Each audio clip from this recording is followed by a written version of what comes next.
So here we are. I'd rather be at school. But schools is closed. You have to come with me now. There's no other way. Someone used to live here? Not just one person, lots of people.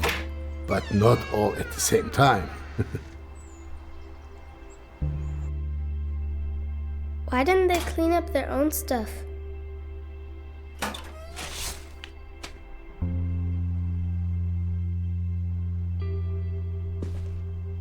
Knock, knock. Who's there? Let's get out of here.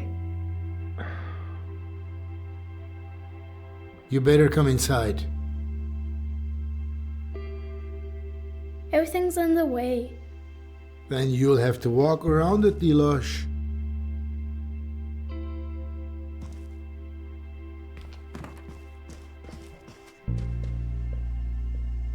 It smells like old people in here.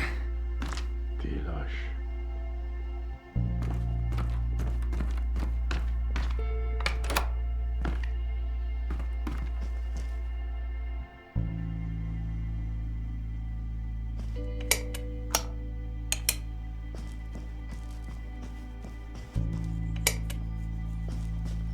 Why do you even have to renovate it at all? It's renovate.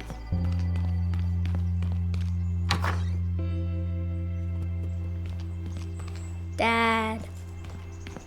Well, because people want to move into a nice apartment.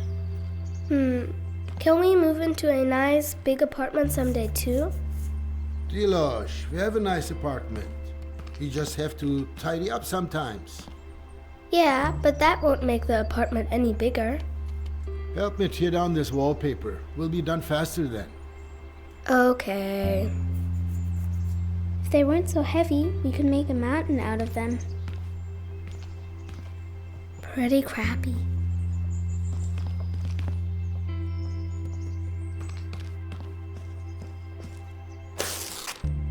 Look, Dad, all in one piece. Yeah, just like that.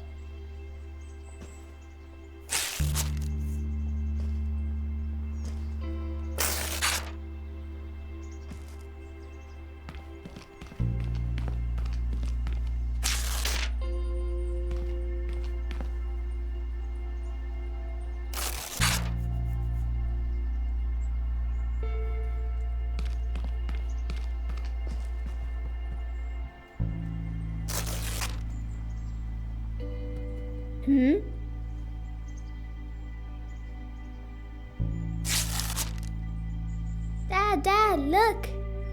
There's a letter. Who's it from? Show me. There's something drawn on it. A treasure map, Dad. Hold still so I can read it. It's from a pirate. There's something here about a flower. There was a pirate and a gardener? Tell me more. If I tell you a story about it, will you let me work then? Okay. Alright. Many years ago, a botanist lived here. His name was Volya. But that says Kolya. That's what I said. So this Kolya guy used to live here. And one day, something really cool happened.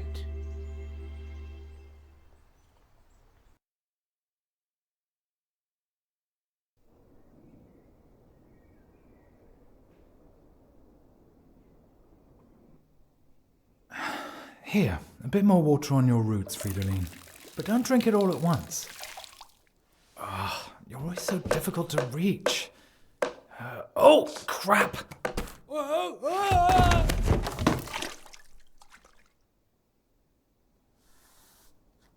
Oh, my head.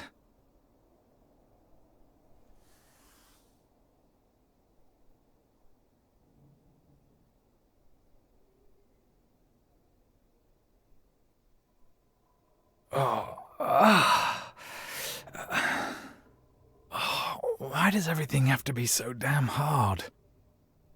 Even gravity's against me. And now, the news. Oh, I can't take any more bad news. Hundreds of thousands of Canadians were in the dark for over 9 hours yesterday when a geomagnetic storm overloaded the inferior capitalist control systems. Things might be a bit more bearable here in the dark. A representative of the VEW Kombinat Robotron stated today that this situation would never happen to the energy supply in the German Democratic Republic. Oh, sure. No chance of that happening. Meanwhile, cleanup work continues in Volkershausen. Following an earthquake, multiple buildings were damaged in the Wartburg-Kreis district. Oh, shut up!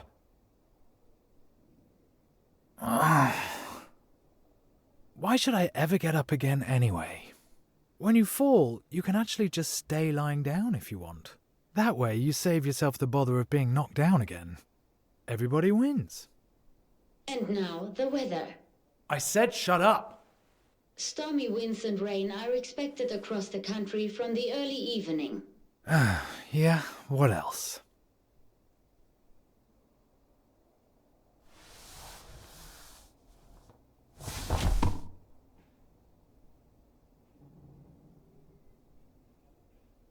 Come on, you maggot. Stand up. What the? I think I'm seeing ghosts. Eric, close the window. Oh, that's right. You don't have any hands.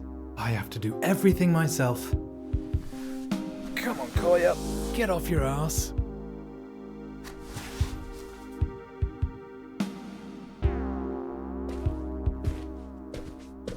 Oh, Mirko, you could have just closed the window when you suddenly packed up your things and just left me like that.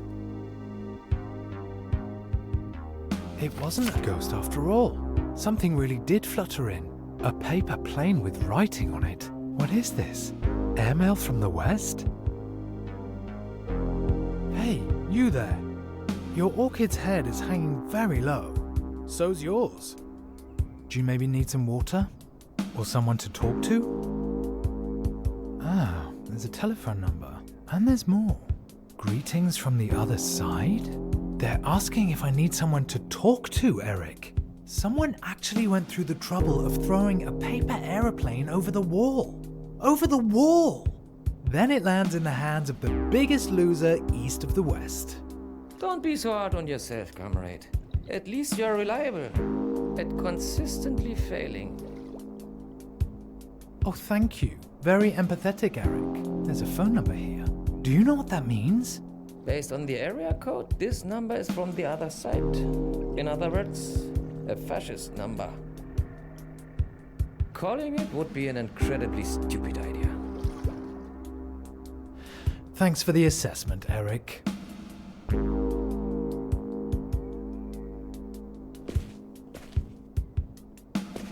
Hey, Eric, any news from down there? Spotted any bandits looking to fleece the Republic? The anti-fascist protection rampart will still be standing in 50 years, 100 years even, if the reasons behind it haven't been resolved.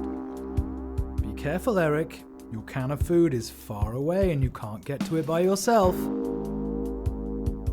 Window after window.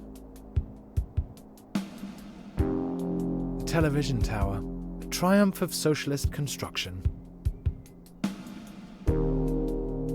A neo-Gothic church made of brick. I see it every day from over here, but I'd really like to see it from the inside. Who knows? Maybe someday.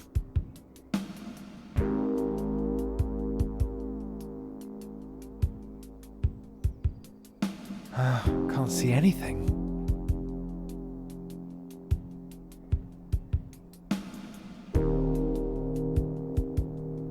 It must be the window. I can't see anyone.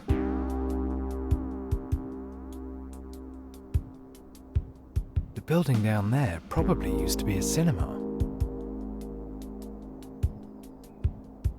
I wonder what it's like over there, on the other side of the wall. I guess we'll never know. At least, not in the next 50 or 100 years. Did something just move?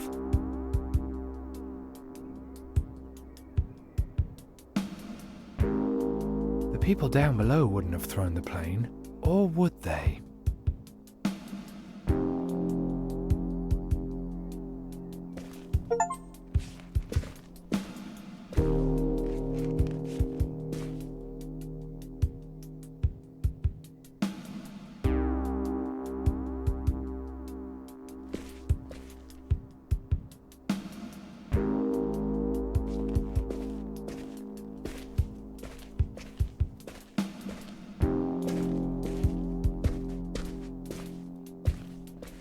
Don't even think about it, Kolya. And how exactly are you going to stop me, Eric?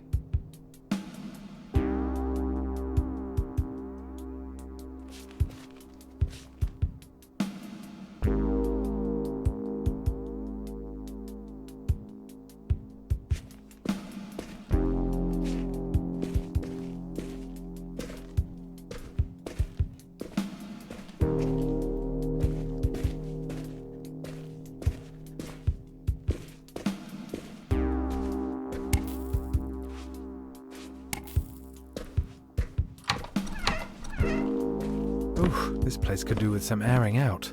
I could try giving the number a call. That might be a Western spy. Don't fall for it.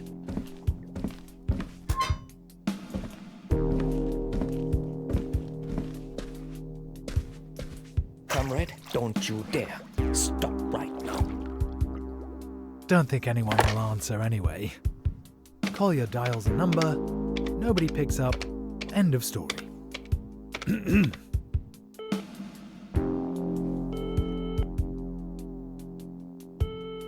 Long distance exchange position 23. Yes, Christiansen. A call to West Berlin, please. All lines are currently busy. I'll note down your number.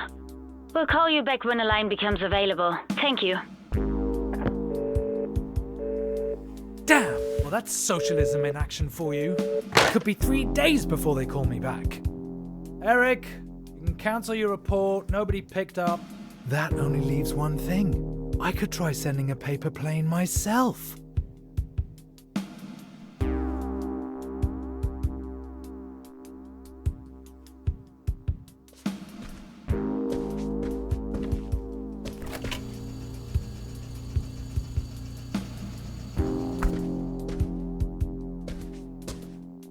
I don't need this. I just showered this morning.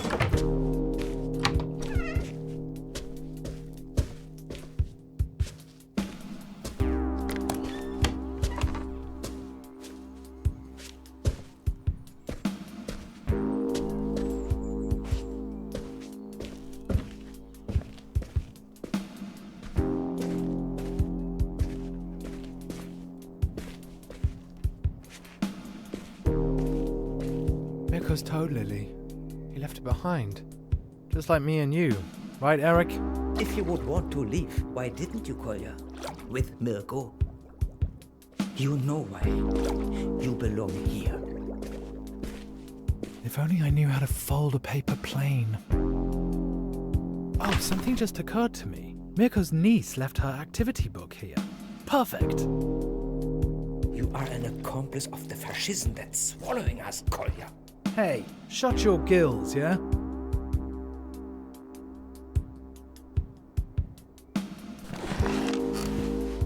Oh, I never knew there were so many ways to fold a piece of paper. I'm choosing this model. Looks like it's the easiest. Oh, what should I even write? Alright, let's see. Hello, mysterious stranger. Thank you for your letter. I'm afraid water alone won't be enough. At least, not for me. The orchid is not actually an orchid. It is, in fact, a toad lily. My old housemate left it behind along with me. Now, I better leave out that part. Okay.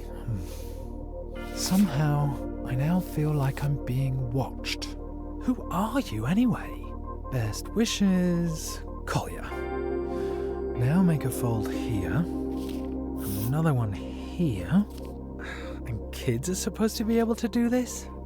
Mirko's niece couldn't have done any better herself. One side's turned. I hope it doesn't affect the aerodynamics.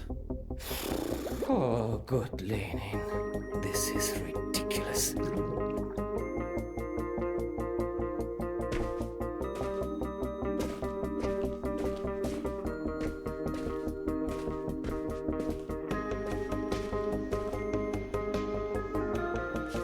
Now, just to aim it correctly. Oh yeah, There it goes. Woohoo! Eric, you did it! You actually did it! I didn't plan this far ahead. I guess it's best to continue where I left off earlier, with the plants in my room.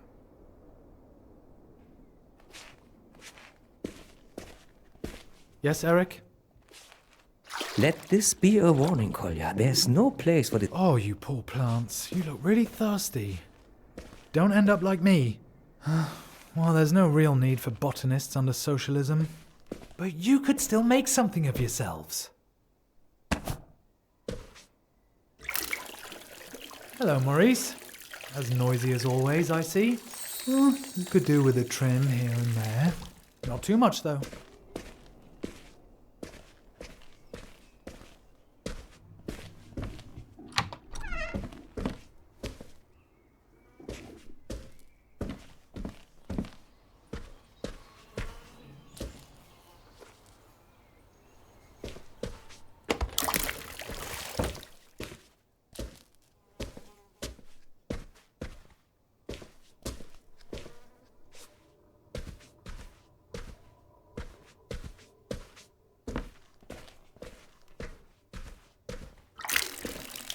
You know how it is. Lop off too much, and you'll be a goner. I don't need to tell you about that, Sabrina. Don't worry, my dears. I'll take care of you now. Always remember, guys, if you have something that means something to you, never let it go. That applies to you too, Isolde. And you, Richard, you're just as withered as I am. Us two, always waiting our turn. Never making a fuss. Work in the morning, home in the evening. To hell with it. We're better than that. Yes, you too, Clara. What do you think? Who? Mirko? No, my disappearing housemate still hasn't reported back. His letter must be still in the mail.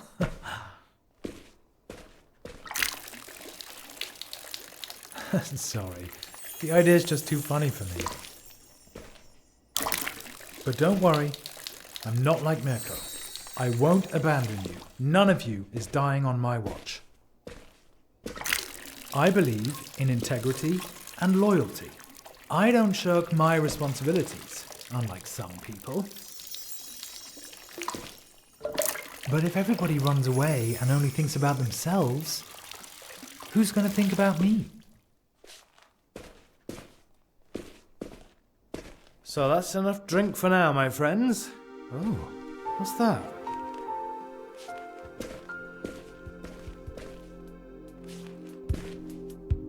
Give it back, you thief. Hello, Collier. Good aim, and I would know. After all, I did win the German paper aeroplane championship when I was 12. My name's Lou. I do art for a living. Well, part of a profession is presumably being able to afford to eat from it. Well, it's not all roses over here either. More like toad lilies. Preferably no water, I understand. Maybe we could both use some schnapps. With that, best wishes to you and the toad. Enclosed is a picture of you both. This is how I imagine you, Kolya. I like people with sad eyes. Sad eyes. That was blazing anger. Actually, you're not wrong, Lou. But you could have just as easily focused on my prominent chin.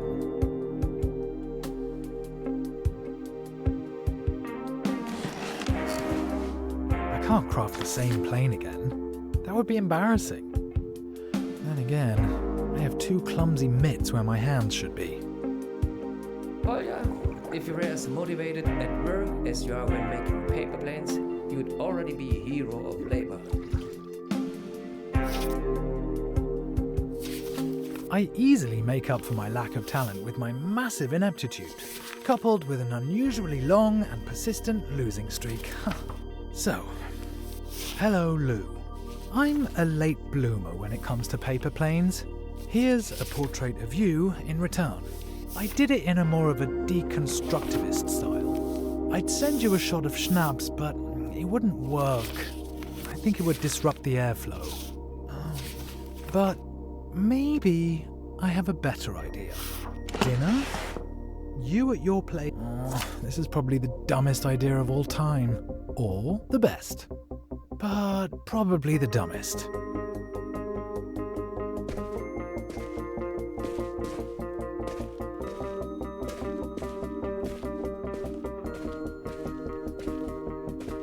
It's really important to aim well this time. Time to fly. You can do it!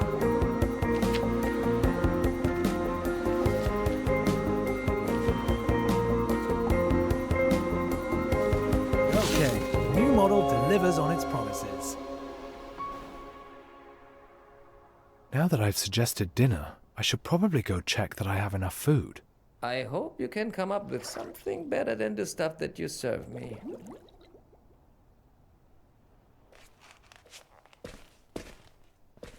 Kolya, my dear, don't stick your nose in things you know nothing about. How nice to be blessed with your wisdom.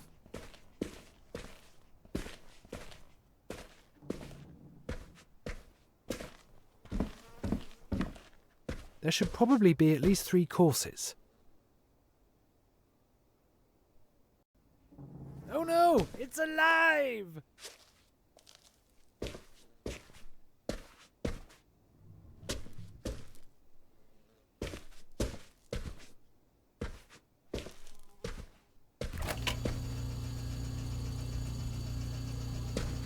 Vanilla pudding.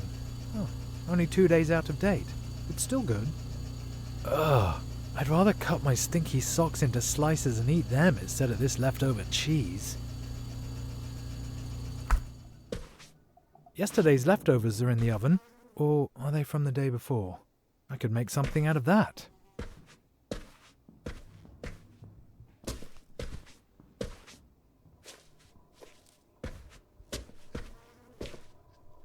Ew. Well, who needs vitamins anyway? Not exactly the best selection from the cellar.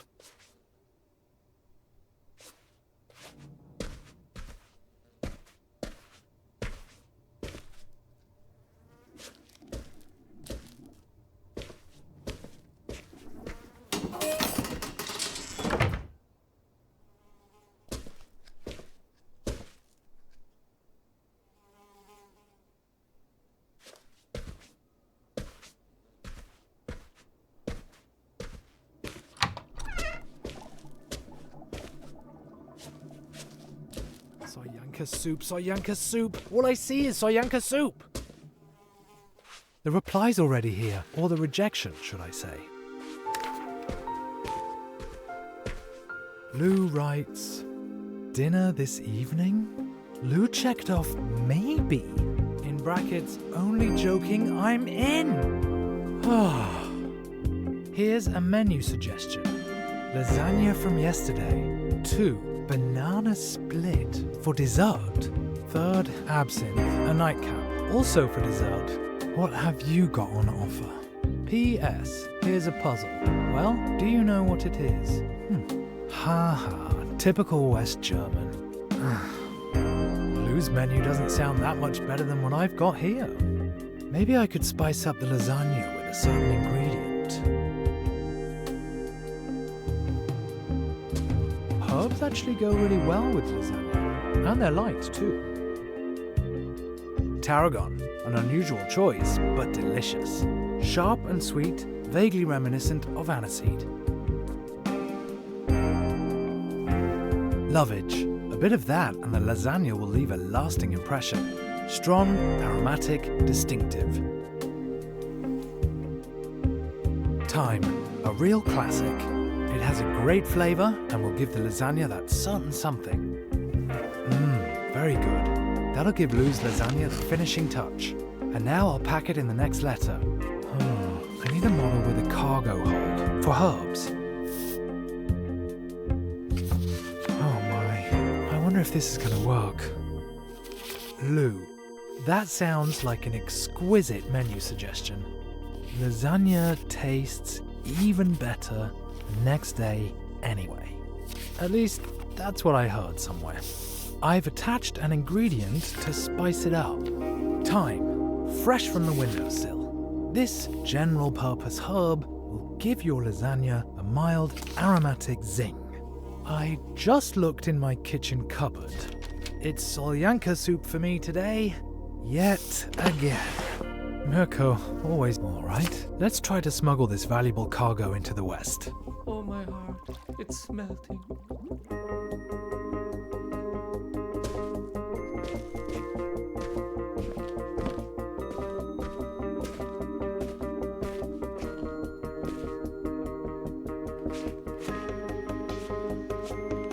Careful, this time the plane is loaded with a few grams, or milligrams. It's a little windier than before.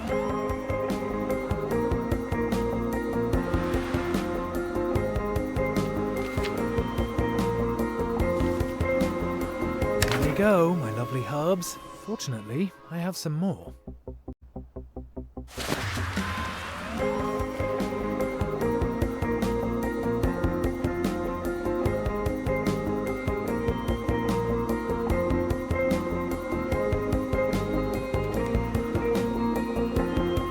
Perfect. The herbs have been delivered direct to the apartment.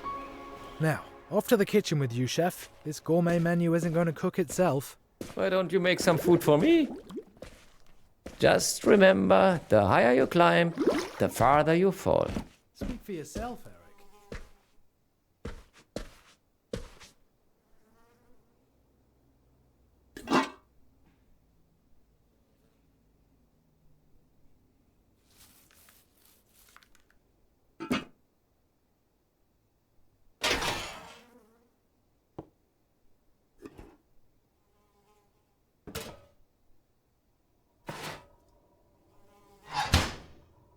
A bit of heat never hurt a dish. Unless it's meant to be served cold, of course. So, 160 degrees should do it.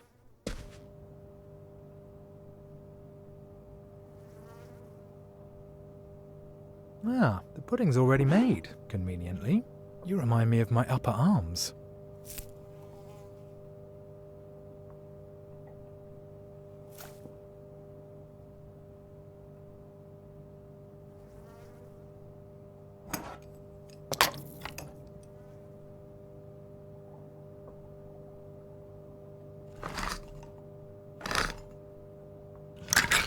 How about, for a change, we have, surprise, solyanka soup. Opening it makes me think about Mirko. Did Mirko actually eat anything else apart from solyanka soup? He wasn't exactly gifted in the kitchen, but he was actually a good friend. Mostly.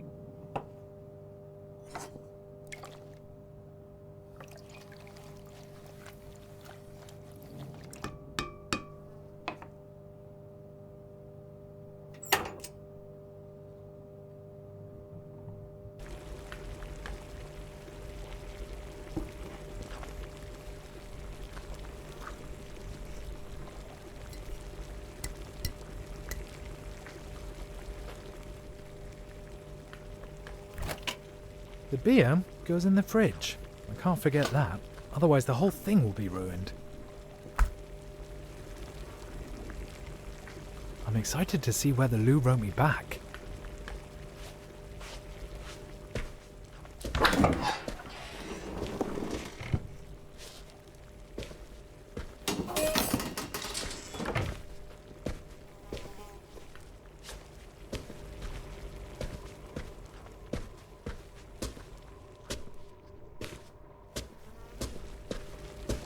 A reply.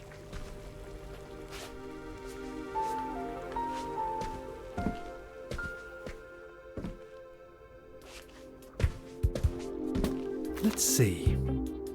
Dear Mr. Gourmet, thank you, very considerate. And what a performance, sending the plane and cargo sailing to me through the window. Thanks. Now there's nothing standing in the way of a delicious meal. It also gave me another idea of how we could spice things up even more. How about playing a little prank on the knuckleheads down on the wall? Maybe you'll come up with something while you're folding your next plane. If you do it, I might tell you an embarrassing fact about myself. I'll grab my binoculars. Eric, did you hear that? She wants me to prank the border guards. If they catch me, they'll be standing outside my door in 5 minutes and then I am screwed. It won't just be you. You will make fish sticks out of me. The plane landed in the middle of Mirko's bed. Like half of East Berlin, it feels like.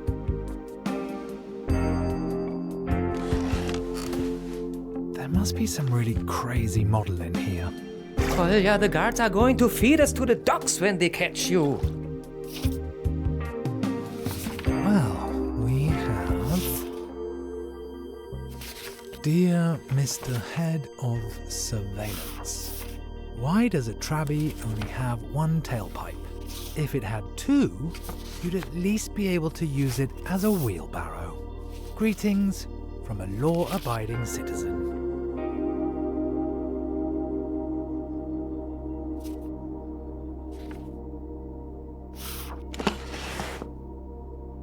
Is this a breach of the peace or just disorderly conduct?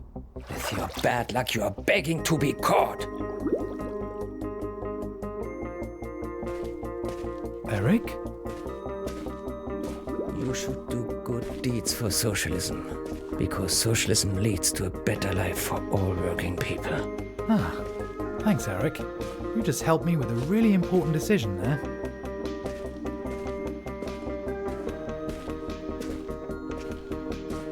The binoculars. Ah, what do I see here? That target looks particularly difficult. You'd need real flying talent to land one right there. So I'd be hopeless at it. This is the time and the place. I'm just lacking the resolve to do it. Precision and decisiveness.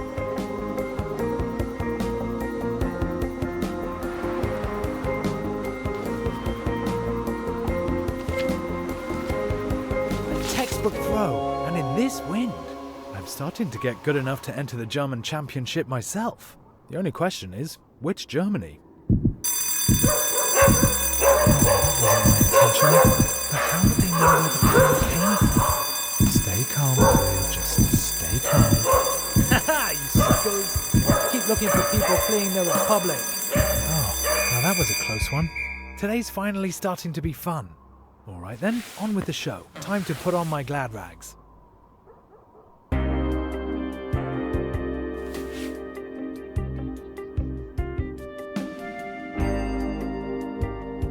The building down there probably used to be a cinema. Did something just move? I wonder what it's like over there, on the other side of the wall. I guess we'll never know. At least, not in the next 50 or 100 years. Ah, it must be the window. I can't see anyone. A neo-Gothic church made of brick. I see it every day from over here, but I'd really like to see it from the inside. Who knows? Maybe someday. Window after window.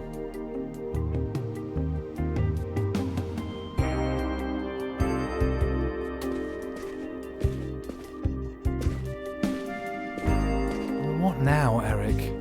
You should live a clean and decent life and honor your family.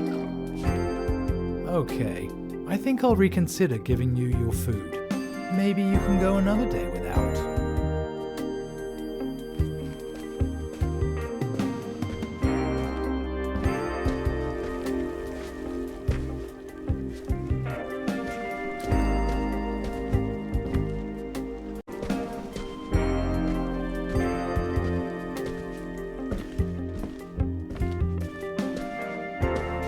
I should think about putting on my nice clothes. Well. What do we have here?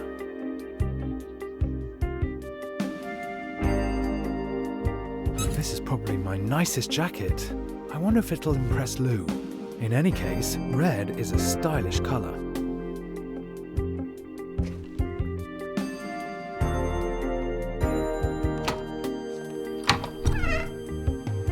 This is probably my nicest. Hopefully I'll make some sort of an impression with this.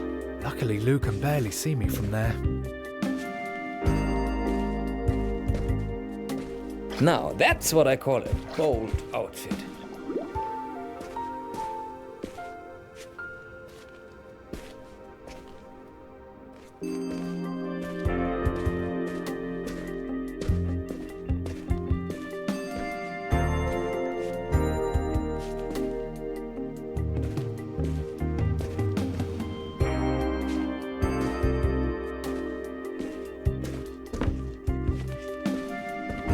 I'd like to see what Lou's written.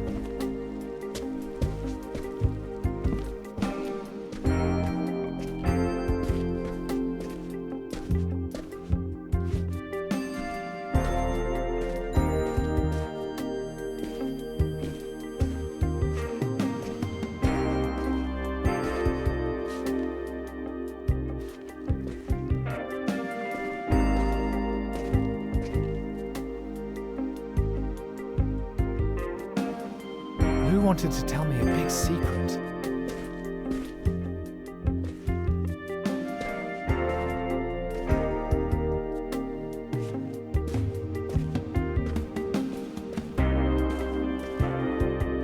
Lou writes, I saw it. You really did it. I suppose I should honor my debt. So here's an embarrassing truth about me. I collect chips. Yes, potato chips. I have a whole collection already. The key thing for me is they have to have an unusual shape. They have to remind me of something. For example, a certain person. I have never, ever told anyone that. Luckily, nobody's asked me about it either. Now a question for you. Where would you go if it wasn't for the concrete architectural wonder and bad tempers down there? If you could go anywhere, where would you go? That's easy. Eric, who would have guessed that I was lying on the floor just 2 hours ago? Today's been the best day in a long time. Now all we need is the right sound. Let's see, what would go best with our dinner? Punk rock. Not romantic, but it suits the weather. Not even I can say anything against a bit of life-affirming punk rock. Do you really want to stay a hippie forever, Kolja? Forever? And ever? These jazz improvisations could set an intellectual mood for the evening. The perfect song for a cozy evening by the window. A mix of pop music. Can't go wrong with that, right? One of my favorite tapes. Mirko listened to it over and over. Here it goes. If I turn it up loud enough, Lou might be able to hear it.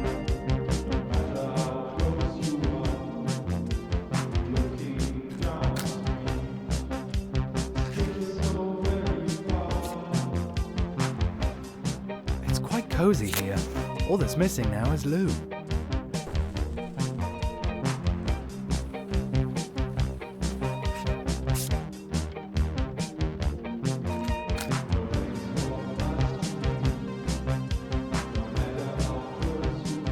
The light is on, but I can't see her.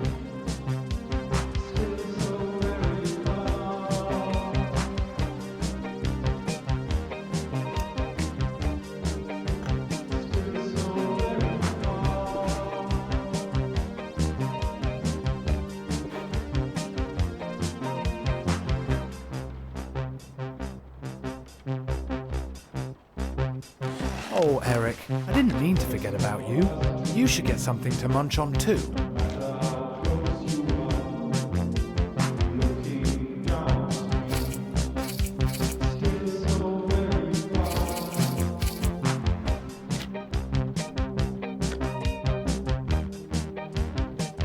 I should probably let Lou know that I'm ready to start when she is. I need a robust model for this store. The red kite. How fitting. Okay, time for the truth. Let's go, Collier. It's now or never. Lou, dinner is ready. Let's get this started. You told me an embarrassing fact. Where do you even store the chips? Now, I'll tell you mine. When Mirko bolted, he asked me whether I was going to come with him. I said no. My work, which I hate, my apartment, a complete dump. And anyway, what would happen to my plants? I had a lot of reasons, but really, I was just scared. I'm a coward. That's how it seems. Of course I'd love to get out of here. Go to Italy, perhaps, and show Mirko's goldfish Eric, pain in the ass, the sea. He doesn't even know about saltwater. Would you come with me?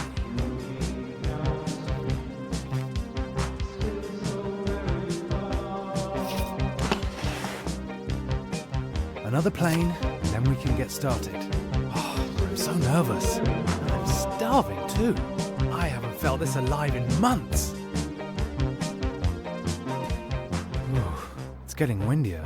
That's not going to make aiming it any easier. Well then, get to it. Hopefully the plane won't get completely soggy in the rain.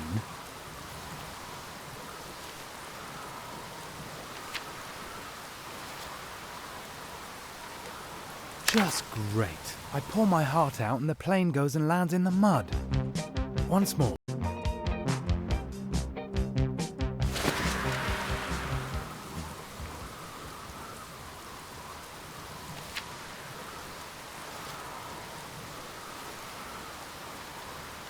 Oh, so obvious that the letter wouldn't arrive. Of course it would start getting stormy now.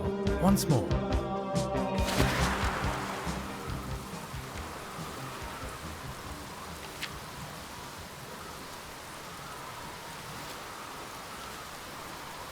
So obvious that the letter wouldn't arrive. Of course it would start getting stormy now.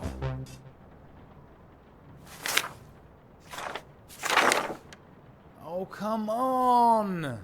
This went bad, as always.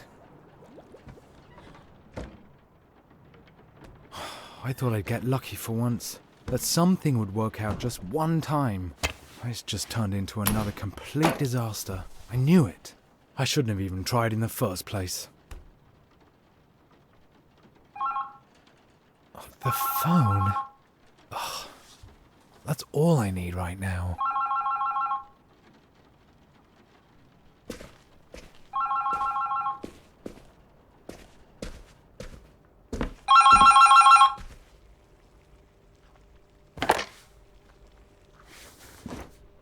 Christiansen? You requested a call to West Berlin. The line is now free. I'm connecting you. I'd completely forgotten. Hi. Lou? Well, that was a complete disaster. Sure was. Hi. Let's make the best of it. Do you want to have dinner over the phone? Yeah, sure. That's a splendid idea, Kolya.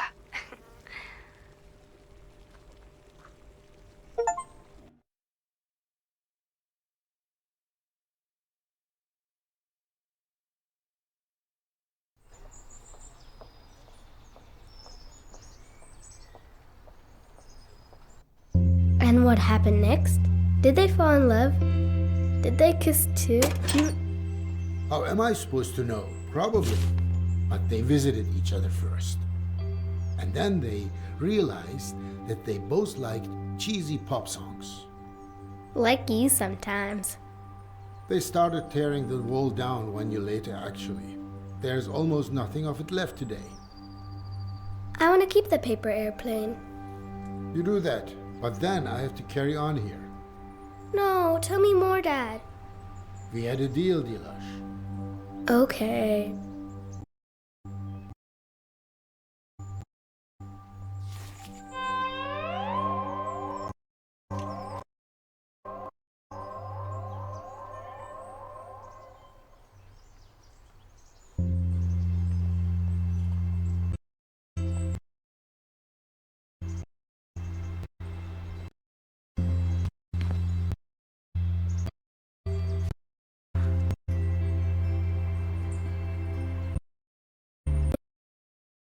garden in the other apartments too.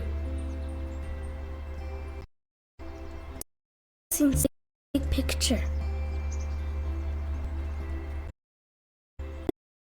Who threw the paper planes from?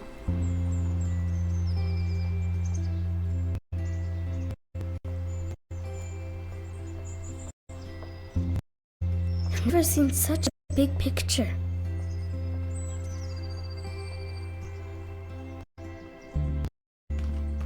Pretty crappy.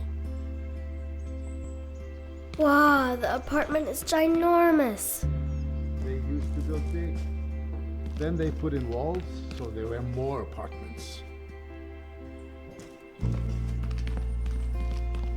Thought the room looked better before. I thought the apartment looked better before too. That's how they want it now. At least the old stove can stay.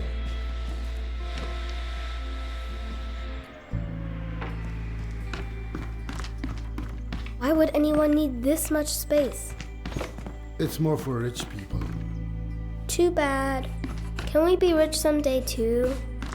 We'll have to renovate a lot of apartments for that.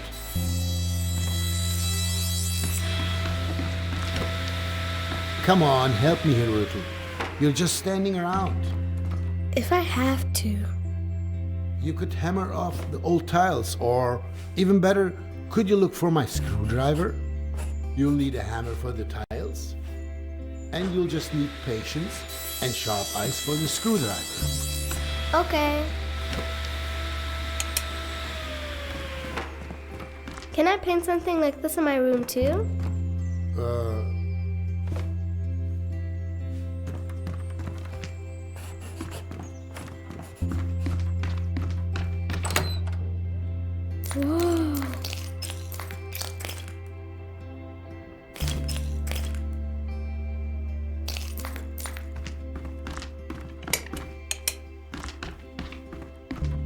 The fridge is stinky, Dad. I want to hammer something. Tiles, hammer them off the walls. They all need to come down. All of them? Great. Why didn't they take their furniture with them?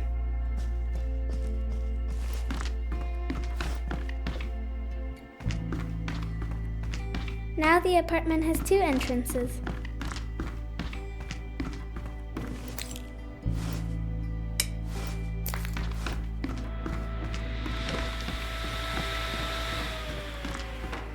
I think that skull's pretty creepy.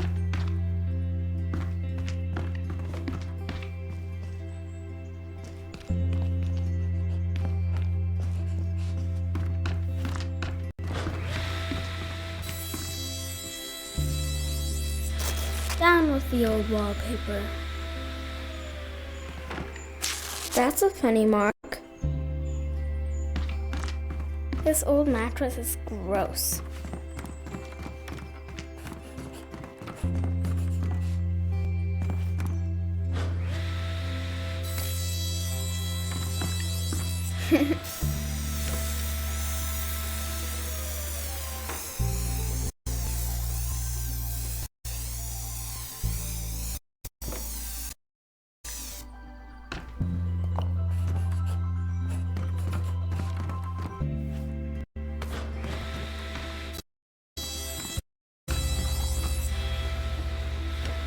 What did I say? Put tiles or look for the screwdriver. What should I do then? Well, you can either hammer down the old tiles, or you can find my screwdriver. Yeah.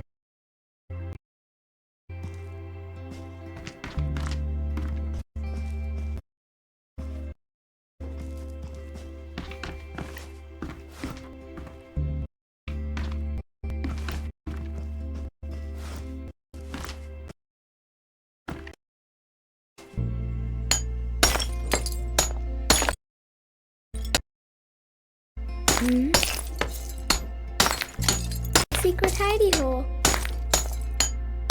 Where are the tiles? Look in the bathroom or the kitchen.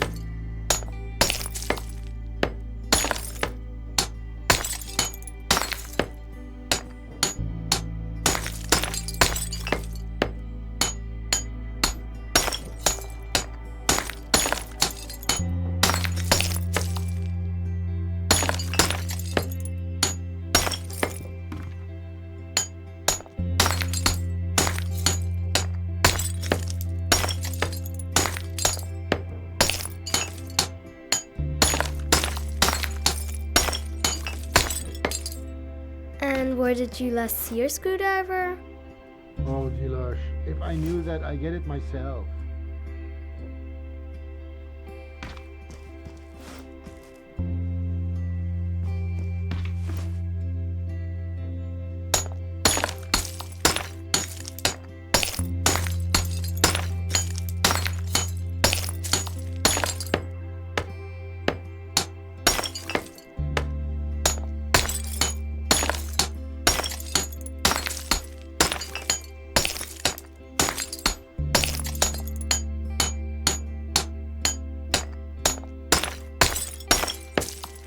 Hammer off the tiles. Find the screwdriver.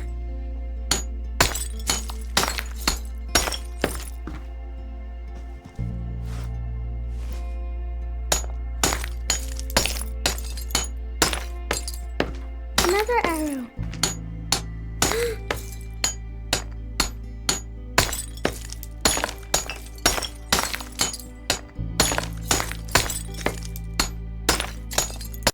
Dad, come quickly. Dad! What is it? Look, a photo. I found it. There's a year on it. 1933. That's interesting. I think only very few people had cameras back then. So, a photographer hid it here. Yeah, maybe. But 1933? That wasn't a good time.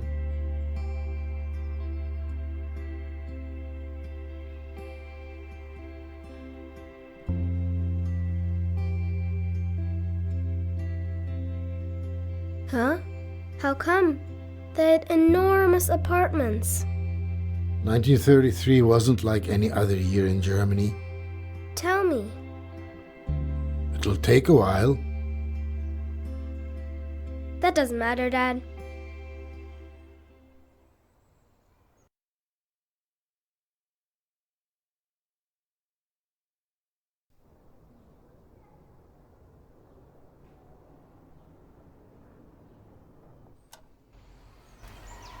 I will miss you. You know that I am a man of few words.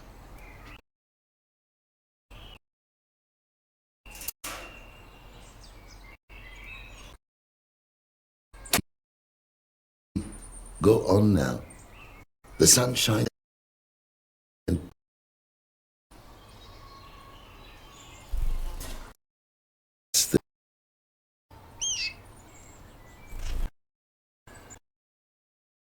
Make new friends. The world is your door, and you can leave whenever you want. How does that sound? That must be Esther.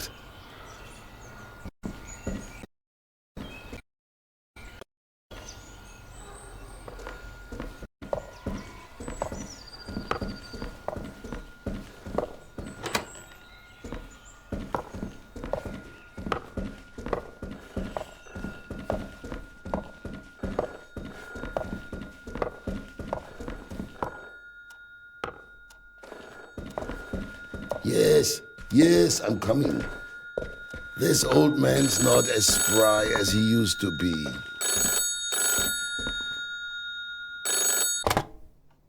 Joseph? Esther? I'm on my way now. Once I arrive, come down to the street when I sound my horn. Must we? Really? I am old, Esther. And I do not feel like making such a long journey. I know, Joseph.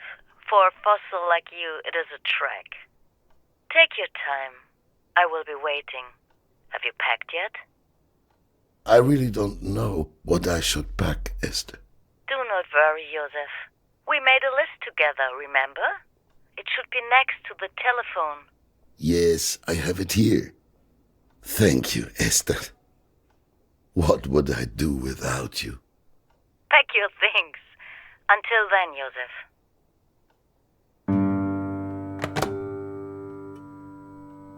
Warm jacket, passport, lucky shoes, grandfather's pocket watch, razor, journal, and maybe my treasured camera. Where should I even begin?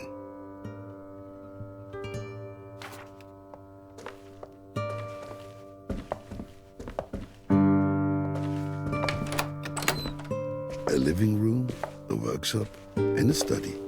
A lone wolf's apartment. That has never bothered me. I like being alone. Bills, bills, bills. I settled them a while ago.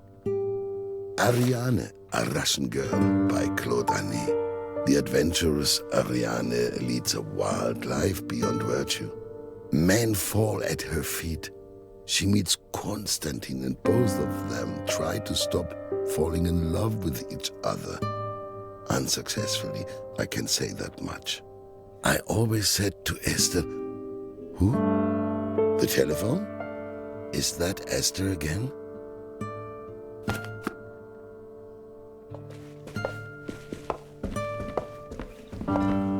When I moved in here, having a telephone was something quite special.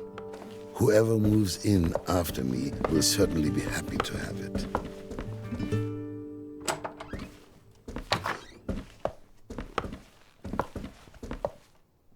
This little book holds the telephone numbers of my friends and acquaintances. So many of them have already left.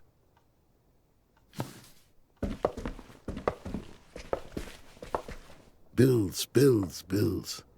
I settled them a while ago. My 1932 tax return. For once, something I won't miss.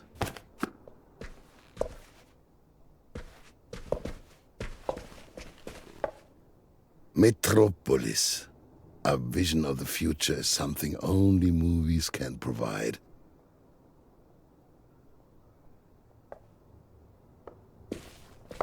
This was shortly after its opening. Esther, Lieschen, and the boys from the block. Everybody pitched in. A tidy desk is a desk that isn't being worked at.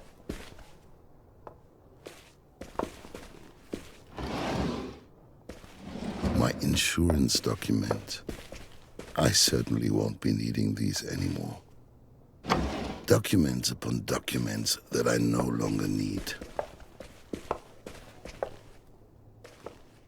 A tidy desk is a desk that isn't being worked at. The Road Back by Erich Maria Remarque. Soldiers tried to return home after the Great War. Luckily, I was already so... I was that. The Trial by Franz Kafka.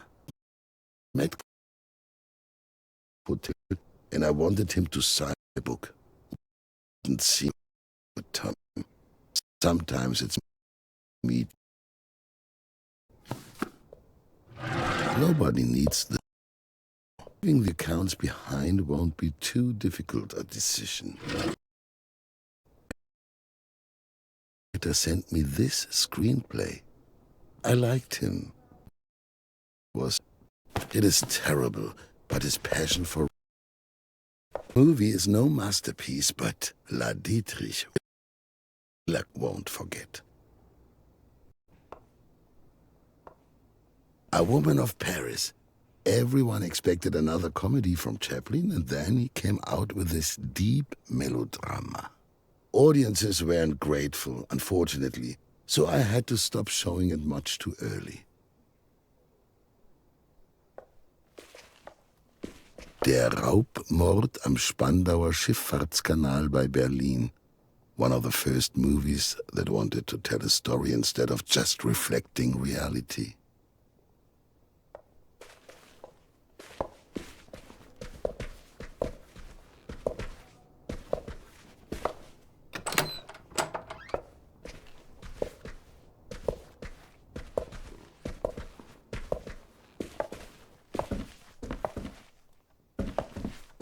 A landscape by a painter who was always sitting on the bridge. What became of him? I haven't seen him for a day. I am glad that they don't have to experience any what's going on. Benjamin with a twin. Activity.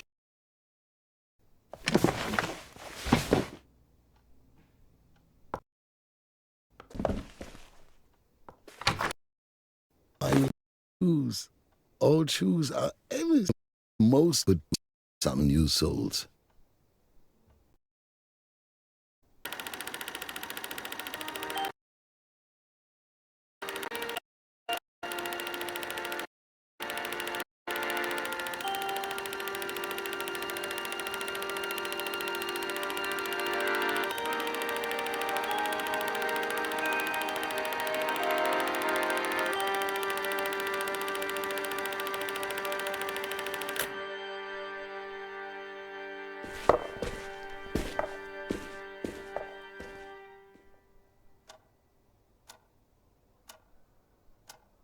I'm taking my lucky shoes with me.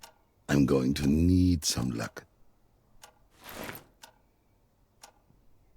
I am still missing a few items from the list.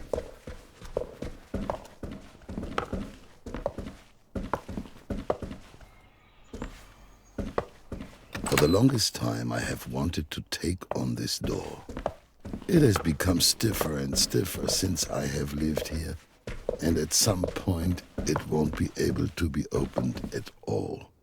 The only joy of leaving things behind is that you also leave behind.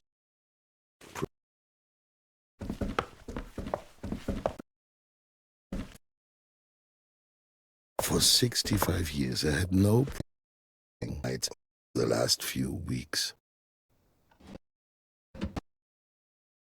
Lots of things have accumulated. I don't need any more shirts. I've already packed enough undershirts. This is it. My old is still here. It's been an eternity.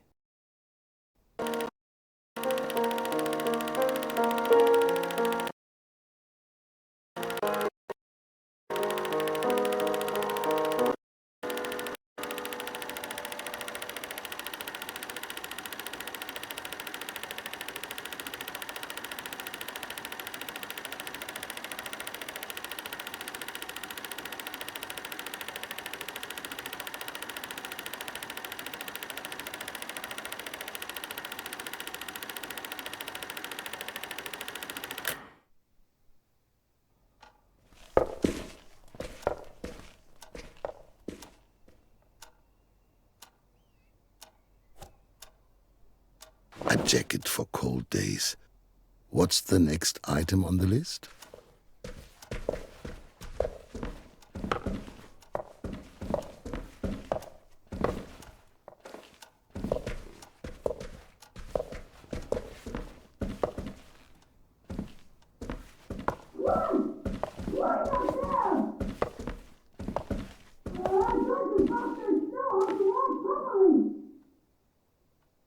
She cannot hear me. I've barely moved.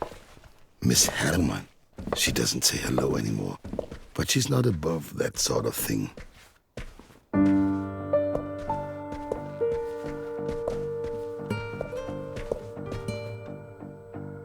I should have replaced these pictures long ago. Now I no longer care.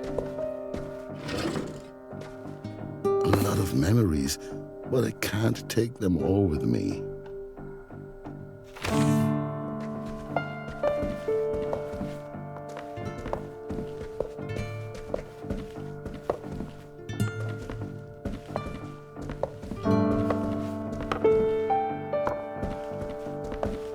How many hours have I spent here in the workshop?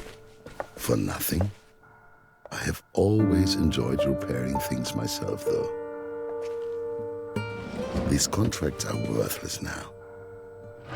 Such a mess. A trip to the moon. The oven has been out of commission ever since I have used it to store my highly flammable treasures.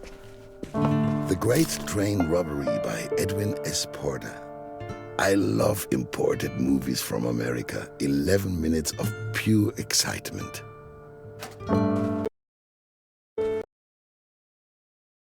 Oh, look. I should this lovely side. Maybe I can take a picture with it. What will I photograph?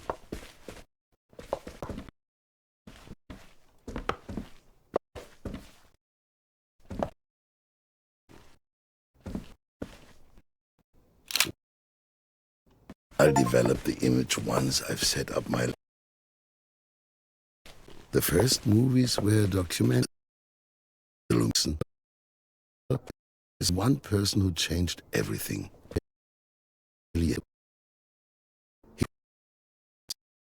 To another world.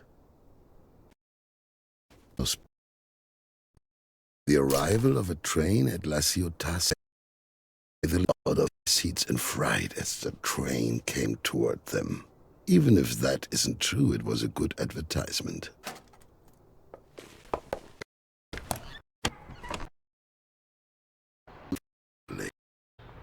Becoming more violent.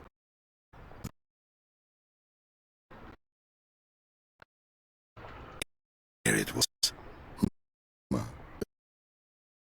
it's even now.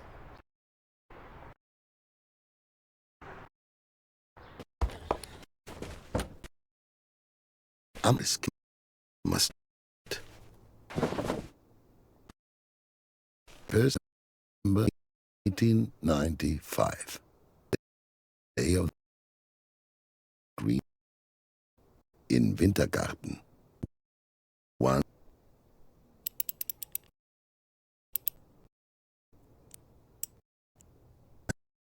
And then 12 counterclockwise. But then 18 clockwise. And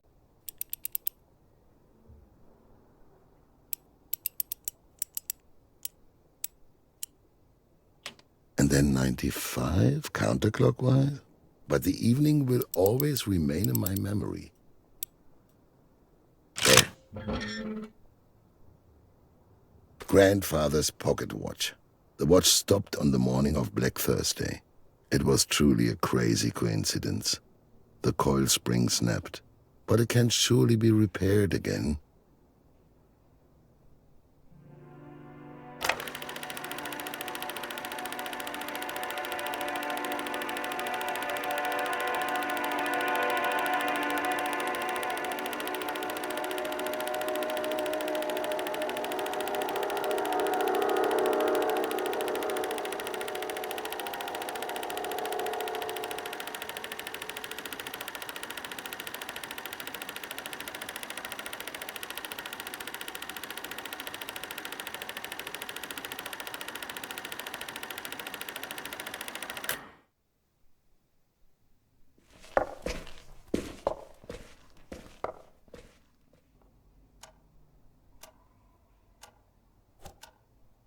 I could never leave my camera behind. All right, what's next?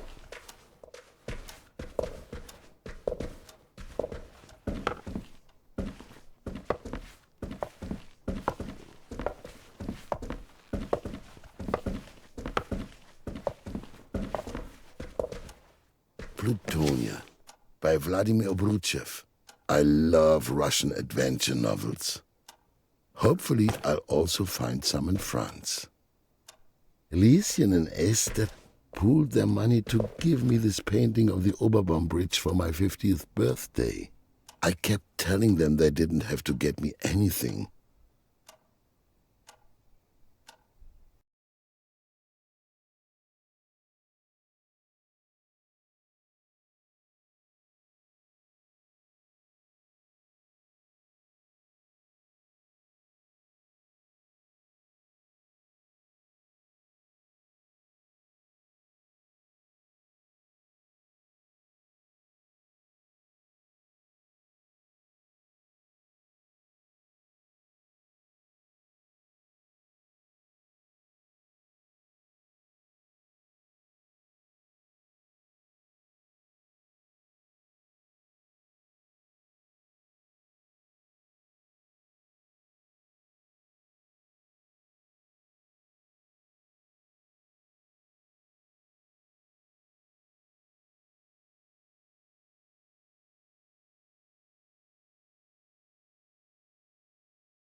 dear mother.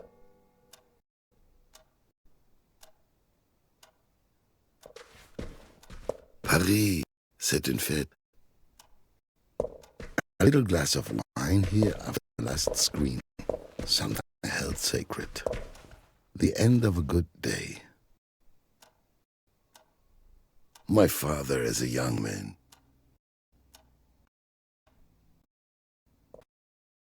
My first cinema ticket.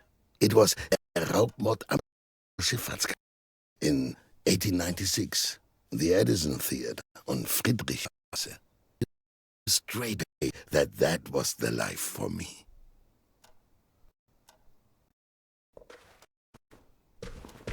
My second home before the fire.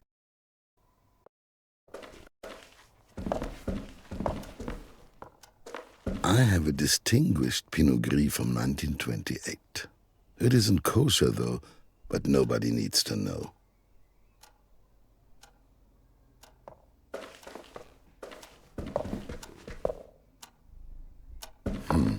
There's something funny about that clock.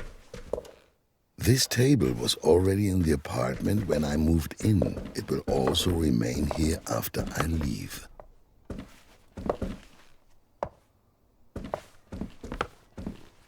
The back door is always locked. Oh, the kitchen was always my favorite room, especially in the mornings when the light would shine in almost magically for a few minutes. It was the perfect environment for writing a few words in my journal. The good old wood-burning stove. Freshly roasted coffee never tasted as good as it did here.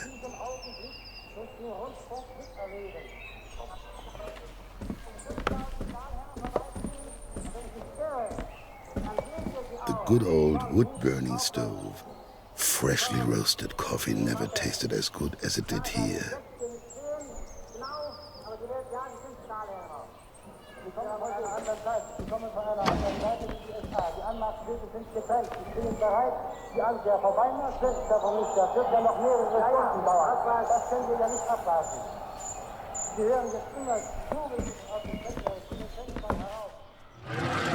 I haven't looked in here in a while.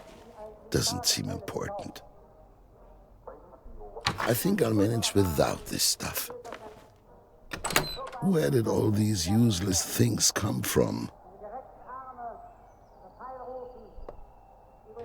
I won't need these bits and pieces.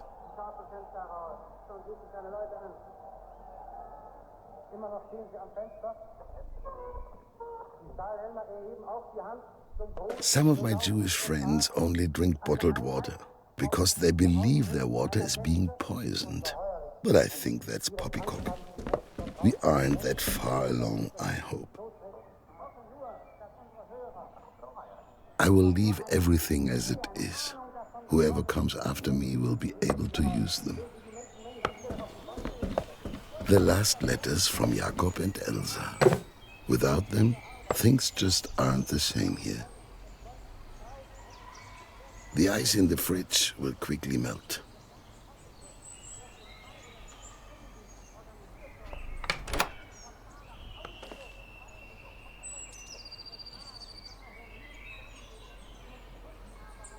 The supplies will spoil.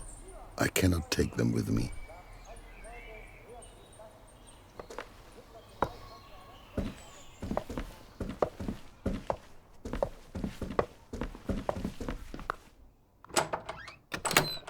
I can't see my hand in front of my face. You can't see much in the red light, but it protects the sensitive film. I have loved photography ever since I was young. Ever since I discovered that all a movie projector does is show lots of photos in a row, and that it even uses the same material, it was clear to me that I needed my own gear. But I had to save first. I didn't have any money back then.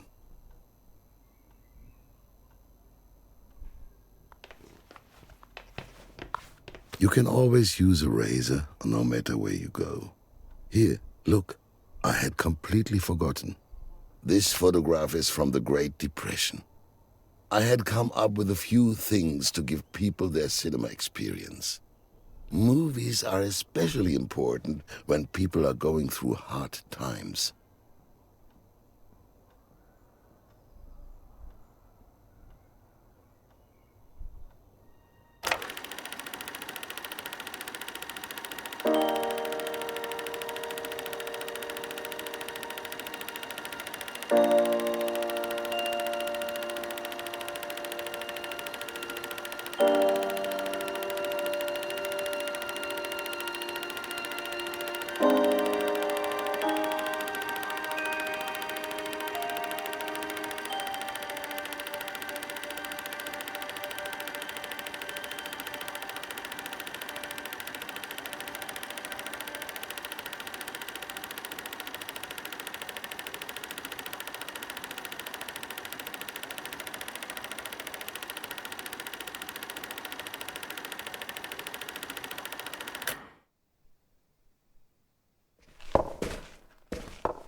A good day starts with a good shave.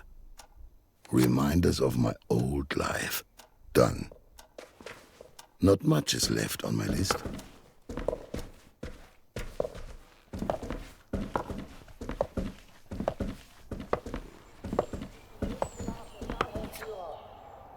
Not again.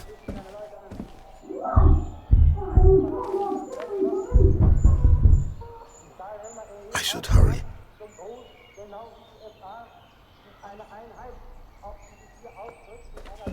I no longer have any idea what these keys unlock. But you don't throw keys away, so I've collected them here.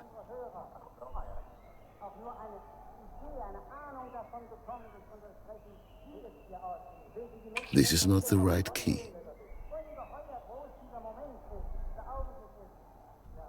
This one doesn't fit either. This isn't the right key either. Damn it.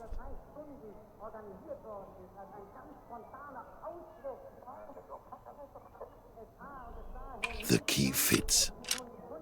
My old journal. I stopped writing in it after this entry. The most painful day of my life.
I should continue to write in my journal to document my travels.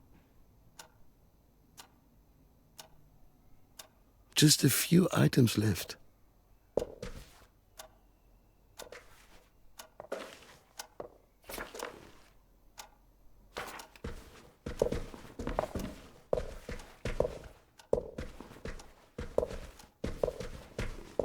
I definitely need my passport.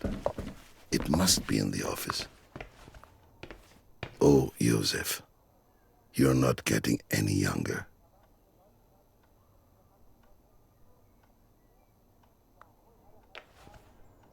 I think I'll manage without this stuff.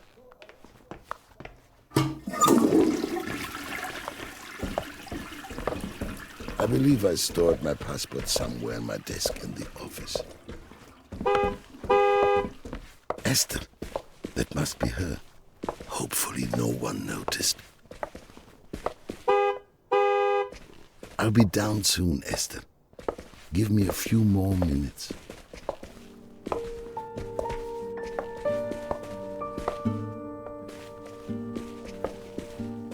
The road back by Erich Maria Remarque. Soldiers tried to return home after the Great War. Luckily, I was already so old back then that I was spared any of that. One of my desk drawers has a hidden section. A fake button, just like in the adventure novels. A kleinzig Trick für einen alten Kacker. Ah, there it is. My passport. Yes, and the contracts and folder for the Minerva Lichtspiele. I still remember the day when I first held them in my hands.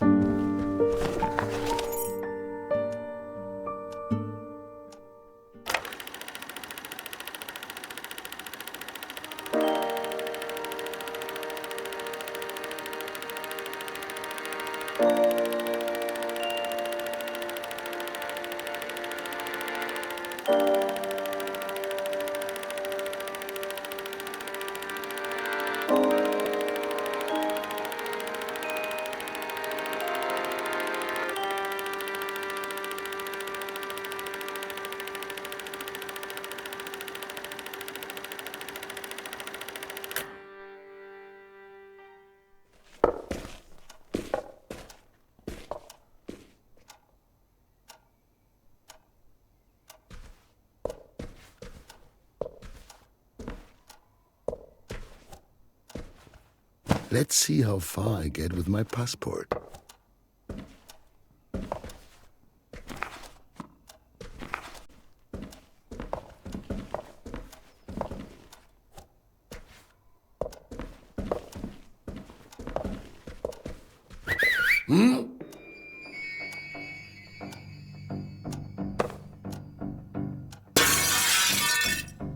Oh!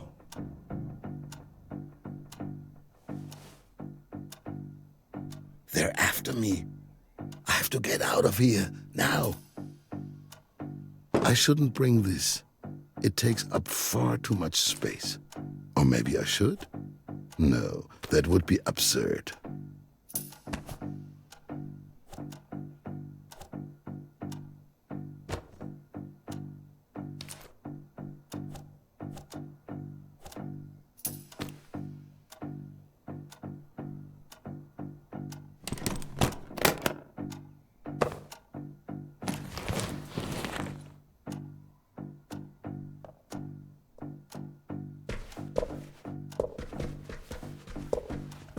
This is the wrong way.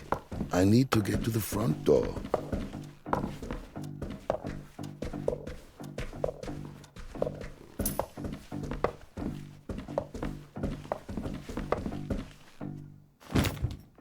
Let's go, quickly. Mr. Liebermann, Sturmabteilung, Auxiliary Police. Your neighbor has complained about the constant disturbance of the peace. Open the door. I can't get around them. It's a trap. I must take the back exit.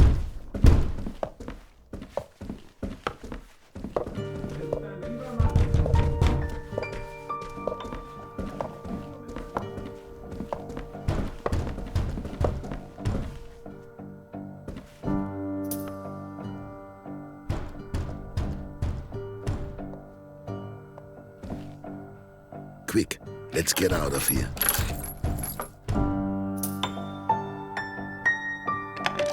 Move faster, Josef, before they break the door down.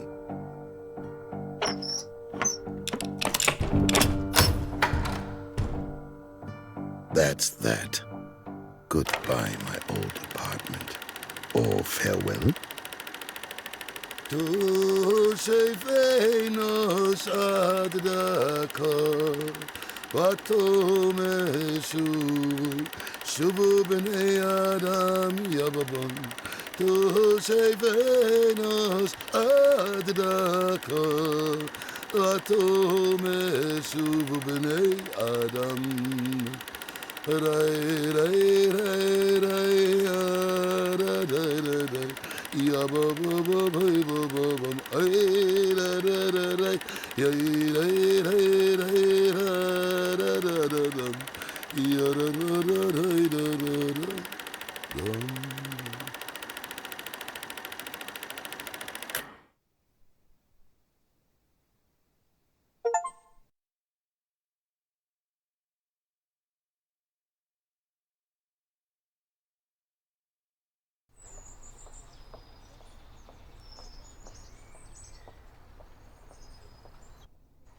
Did Joseph make it in the end? Joseph made it. He traveled all the way to Paris with Esther. He then later migrated to the United States on the trail of Hollywood movie stars. He had his lucky shoes with him. That's something, at least, and a ton of memories.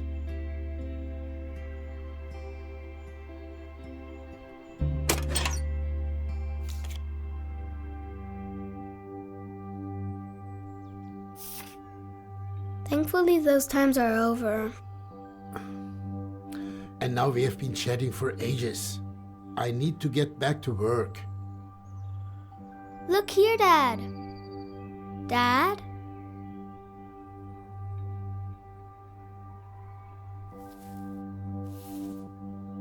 Wow, that must have belonged to Bismarck the bird. Or the great-great-great-grandchild of Bismarck the bird. A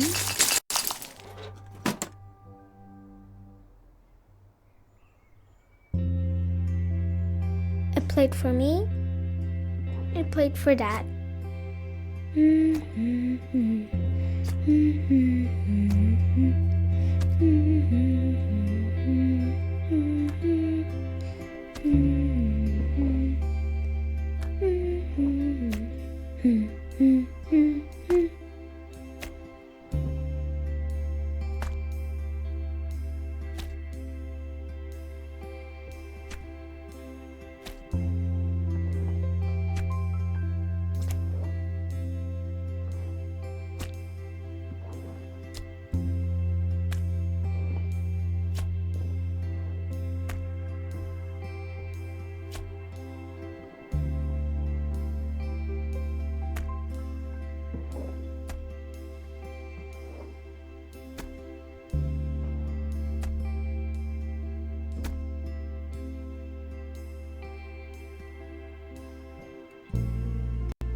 Are you hungry too?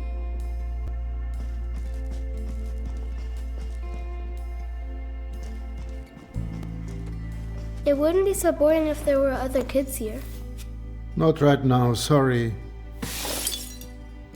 Surprise! One Daddy special coming up. But you meant well. For you. Thank you. When can we go back to school? No one knows. Soon, hopefully. We'll definitely be finished with the apartment by then.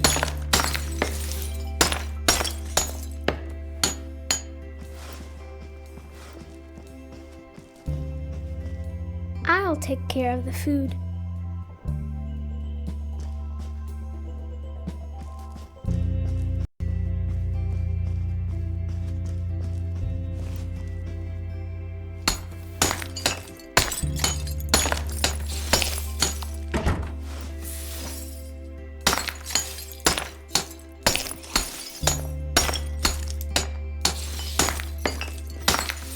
What are you looking for again, Dad? The screwdriver.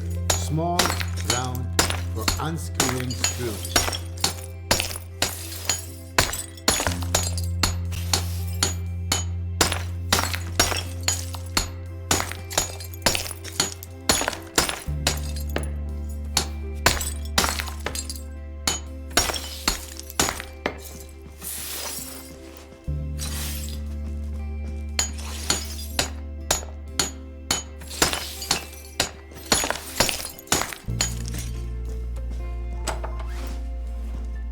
Where have you looked for the screwdriver?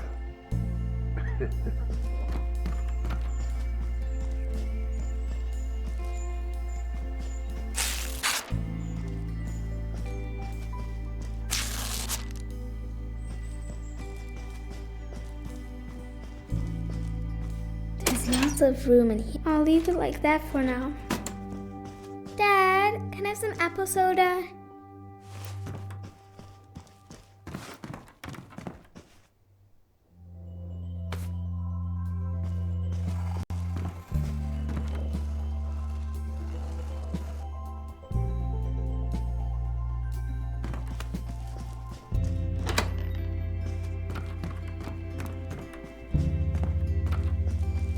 It's got to be a toad lily.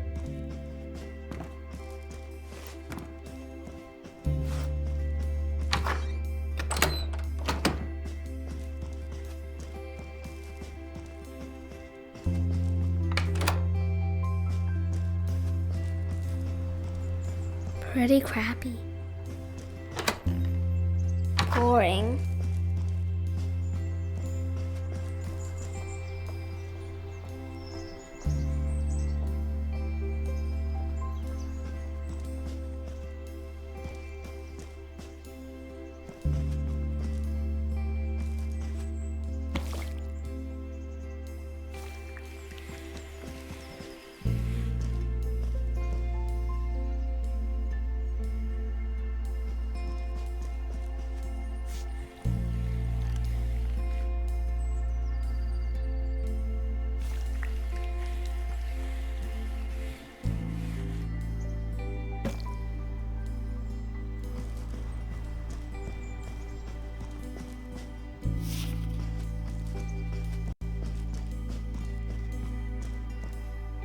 I can't find the screwdriver, Dad.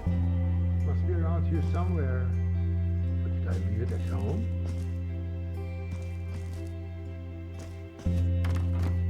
Maybe your screwdriver is here, Dad. Don't hurt yourself. Yeah, I'll be careful. Maybe your screwdriver is here, Dad. Don't hurt yourself. Yeah, I'll be careful.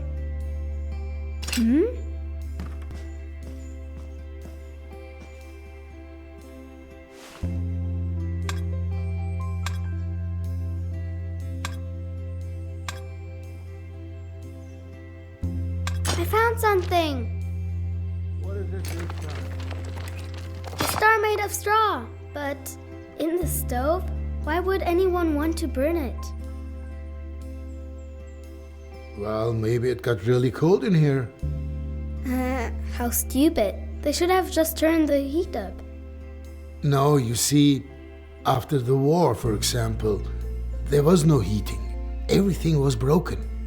But if everything was broken, then the star would be broken too, and the stove, and the people. Maybe that's no ordinary star. A magic star.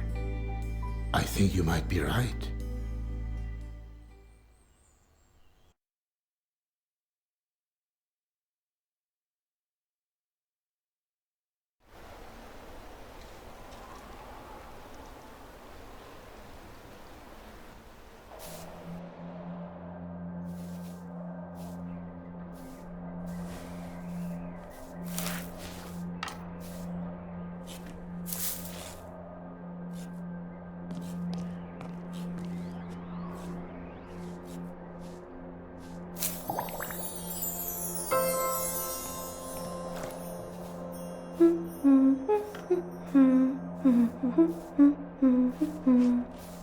Matilda?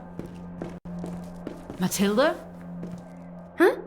Oh, you're daydreaming again. I'm so looking forward to Christmas. It's the most wonderful time of the year. There's still something to do first.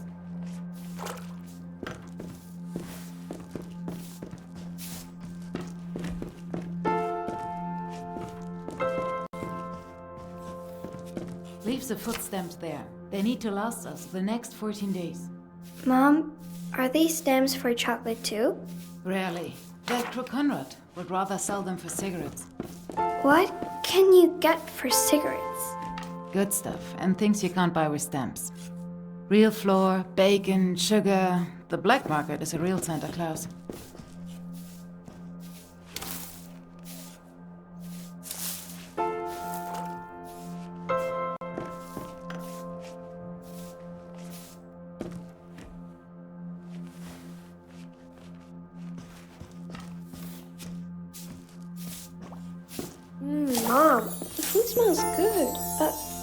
get the turnips?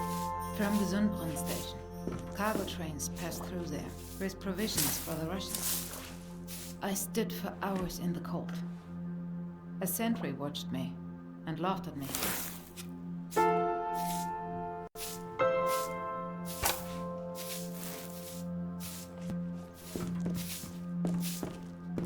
When the train came, I asked him if I could have something.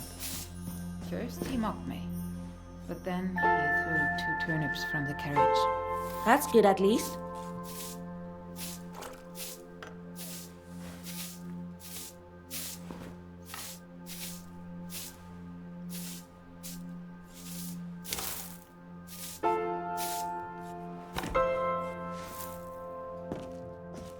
If you can get something, then you take it.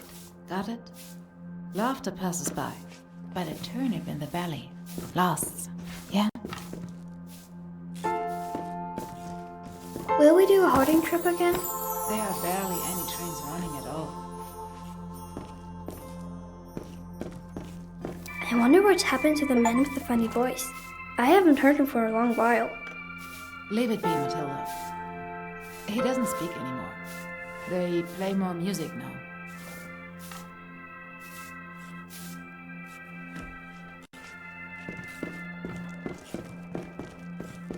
Does Santa Claus get the presents from the black market?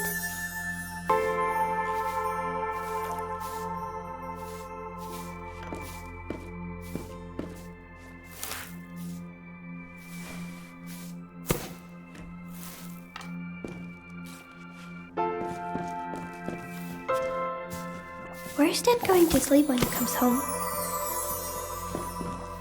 Can't we go visit Aunt Lottie in the countryside again?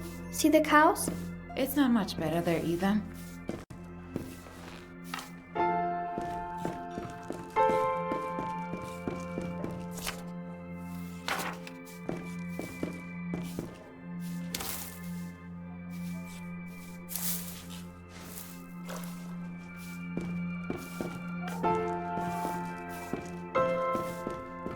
We are staying here.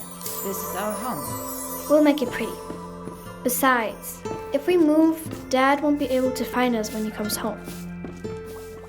Keep the door closed, or you let out all the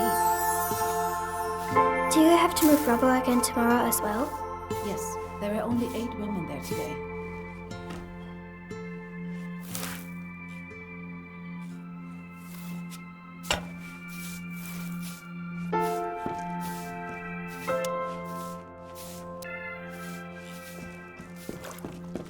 One for me, one for Mom. We'll get more food stamps if we can free up the wall by New Year. Can I come too? I'm strong. It's no work. Matilda, Did I do something wrong? who's the 4th plate for? Can't you count? But I thought... Because it's Christmas. And Dad's surely on his way. You really do believe in Christmas miracles. All right. Are you finished? No. There are no tangerines this year, so Lucas and I just painted a few stones instead.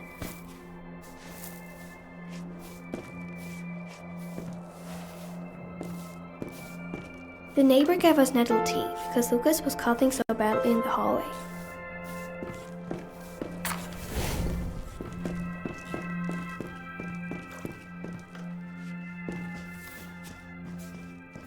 We'll get more food stamps if we can free up the wall by New Year. Can I come too?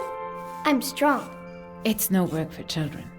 Your eyes water from all the dust, and you can barely breathe, and you'll find awful things in the rubble. No, it's no work for children. So, 150 grams of bread per head. That's enough for 3 thinly cut slices.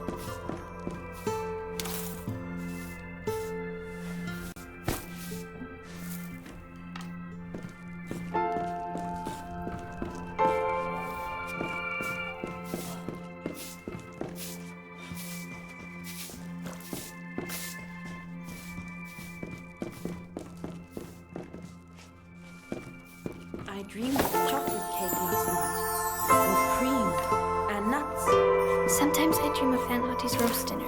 Do you know the one? Everything needs to be beautiful. The room won't decorate itself. Mommy will be happy once I put everything out.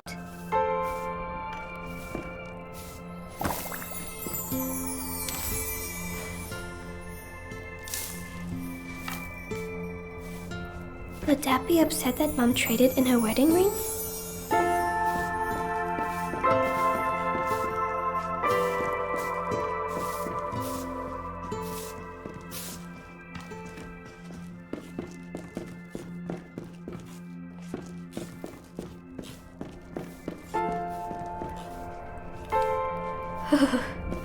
It must be minus 100 degrees outside.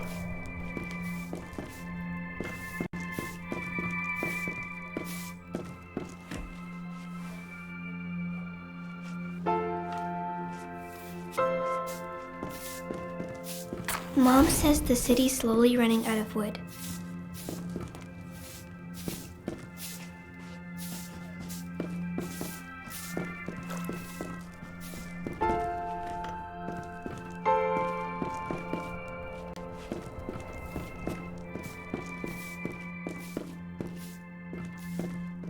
Our plates were... Mom, the Christmas tree looks so sad. Nonsense. Can we eat? I need decorations for the tree. Can I go into the locked room, please? There's nothing in there for children. There's so many odds and ends lying around in there. Then I'll be a rubble woman too. All right. Bet put something warm on. Just this once, though. Yeah. I'll promise. I'll be back soon, Mom.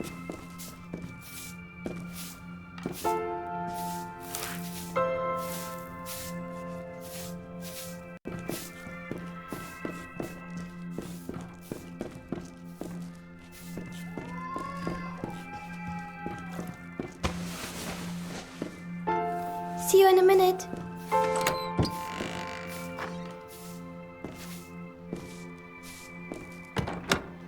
Alright then, let's have a look. Whoa, empty. But good for glittering stars.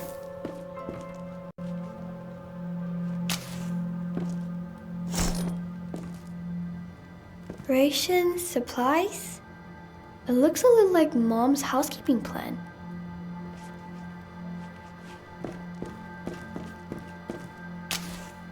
An old telephone? Might be useful to light fires.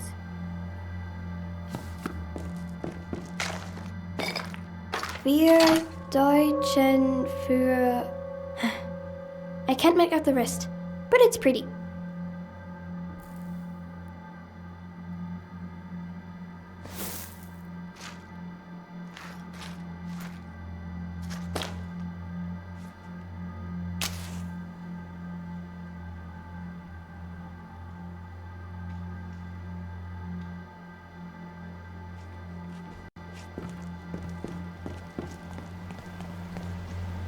Boring books. No magic or fairies. But there's something underneath.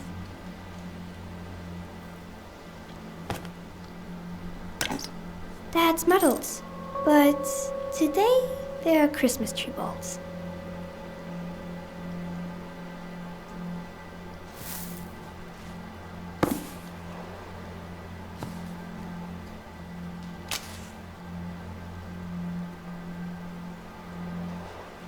That was painted for Mom and Dad's wedding. She really liked it, but she cries now when she sees it.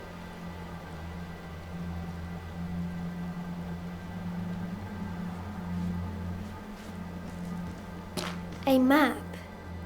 I don't really understand what it's for, but it looks nice.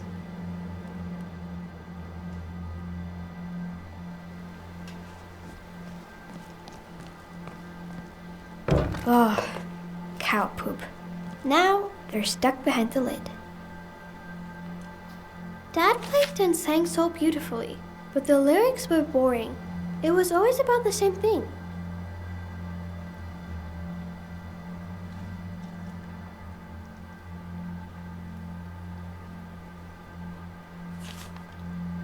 He promised to teach me how to play the piano after the war.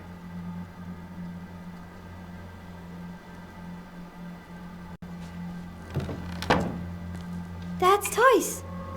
Lucas always had his eyes on them.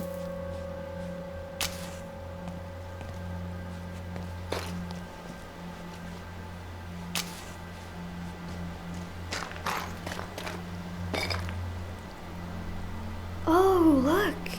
How wonderful! Someone is as festive as we are. There's a service going on over there right now. The curfew's been lifted, but we still don't go out much.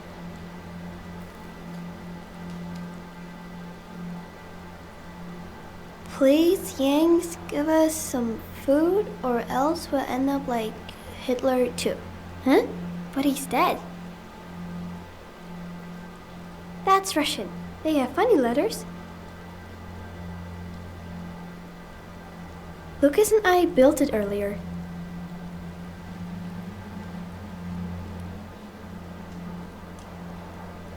A bonfire.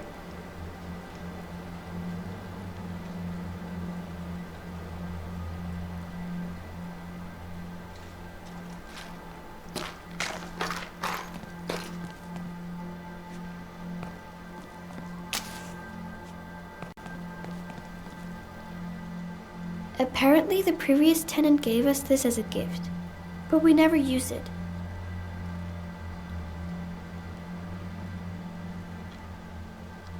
The nest has been empty for months. I hope the birds are doing well.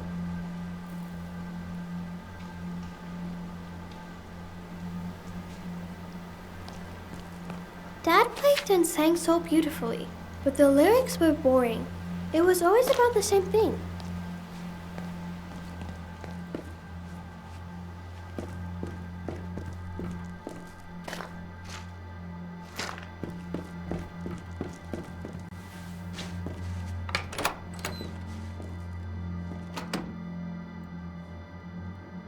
Finally, there you are.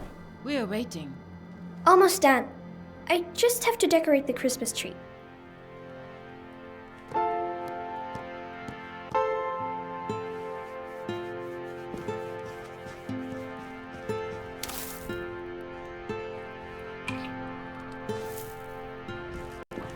Your father wouldn't like to see them like this.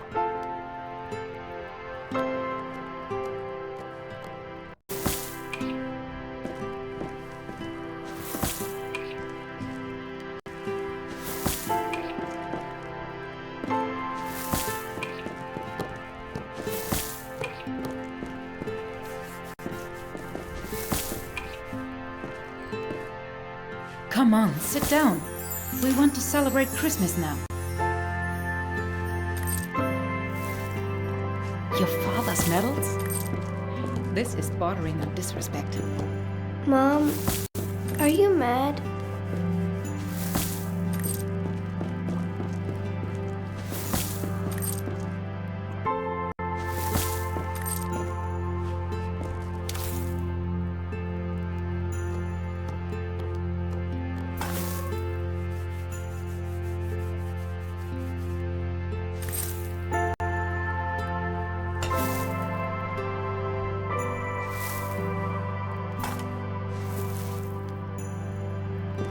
They look great.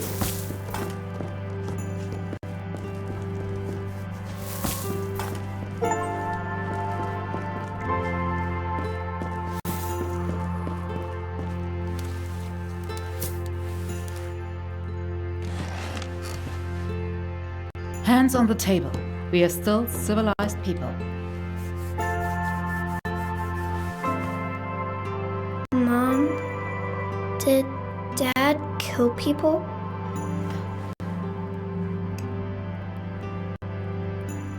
I asked you something. Mom, Ask him yourself when he's back. when will he be back? Eat your soup.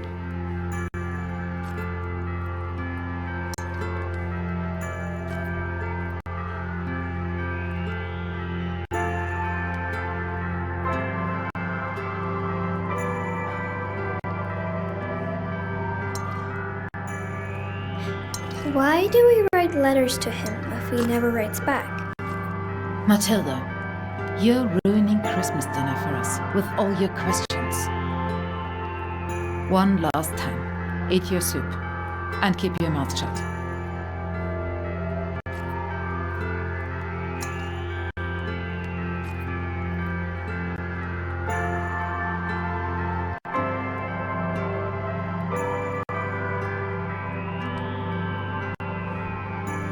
I'm sorry.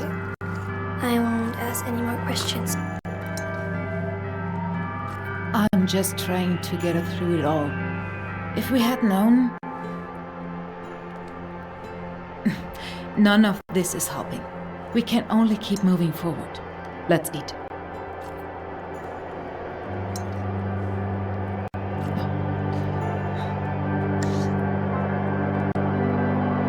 Merry Christmas, Mom. Merry Christmas. Lucas, why don't you play us something on your recorder? Yes, Mom. Your father would have liked that.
Why did Matilda's mom lie?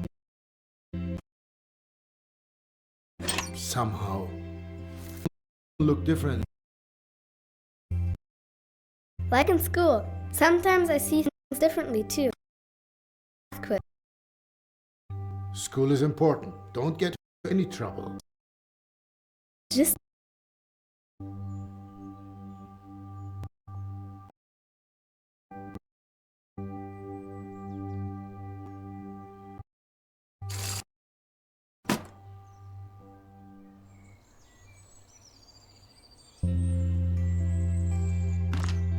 I'll make it cozy for us.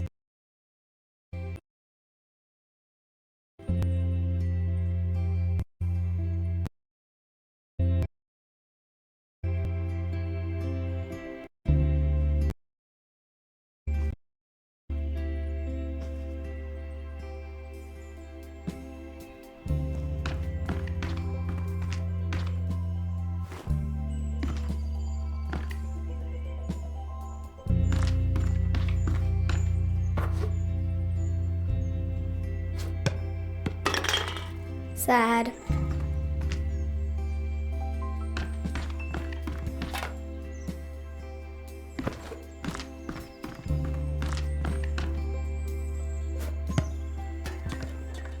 Sad.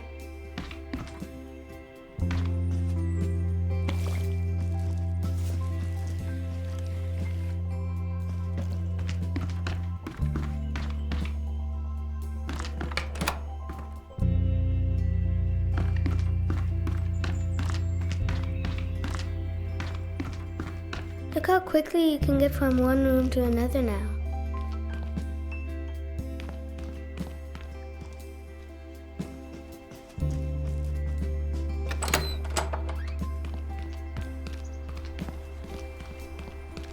Pretty crappy.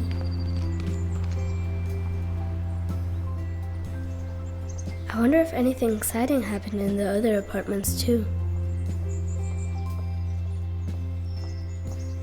There used to be a house there. I've never seen such a big picture. That's where Lou threw the paper planes from. And Yosa's cinema was somewhere down there. I wonder if anything exciting happened in the other apartments too.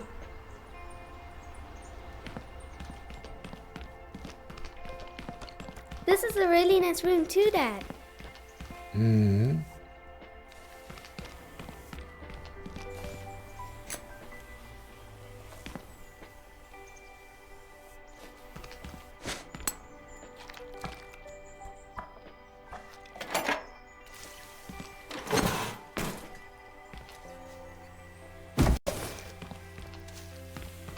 Now in the chute, at the window.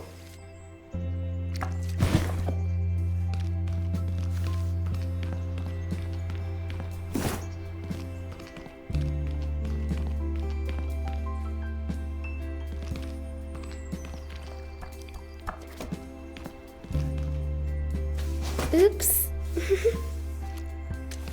Do you think people wanted us to find these things? Some of them maybe. It's coincidence for the others. Just like all the stuff from the attic. Can you help me throw them into the chute?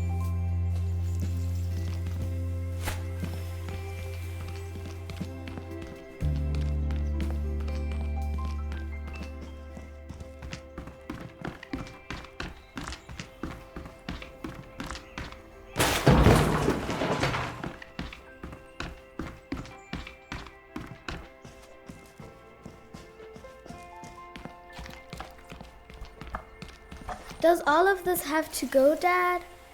Yep, everything. Just toss it out.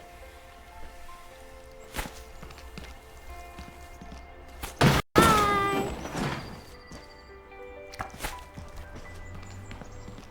Oh, Dad, look! Where did all this stuff come from? It was all in the attic still.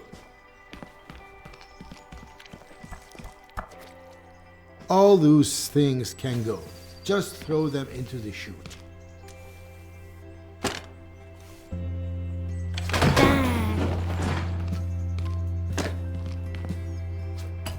Get rid of the old stuff.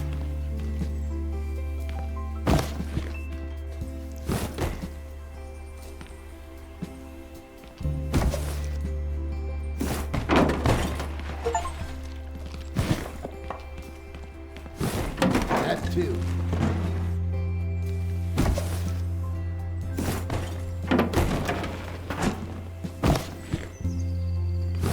Excellent, Froggy.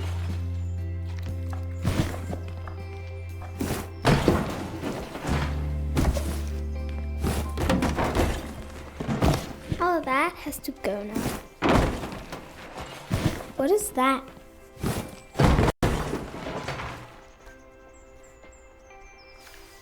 What is that funny thing?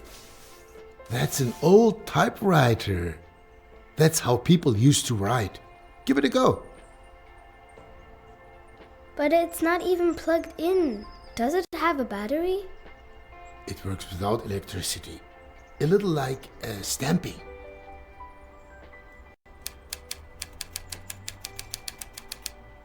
Can I write a story with it?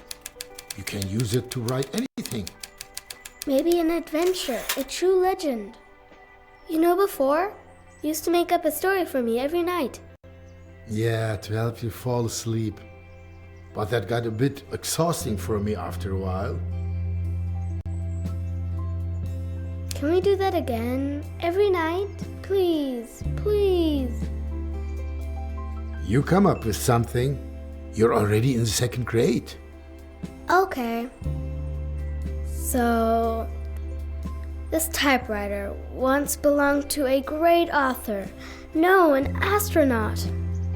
Maybe both can be true.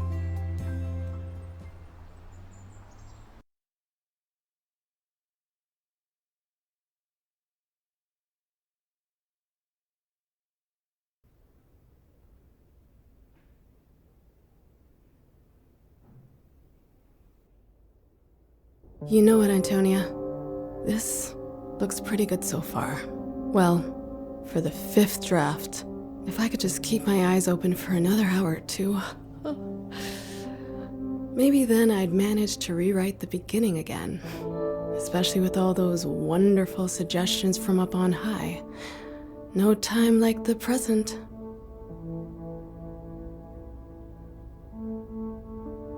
The cosmonaut was ready to set forth into an unknown world. As her crew was stuck on the surface of the moon, she had no option but to pilot her ship. I should probably decide on a name for that spaceship.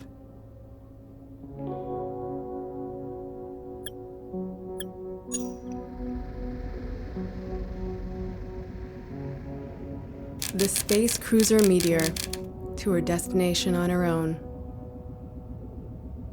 It carried her farther and farther away from the sun and so far away from the blue planet. I'll leave it like that for now. I can always change it later if I need to. In the 6th or 16th pass. She was ready to lead humanity into a new era. Her destination was the planet Saturn, so distant, so lonely, and yet surrounded by billions of larger and smaller particles that cause its rings to shimmer in mysterious colors.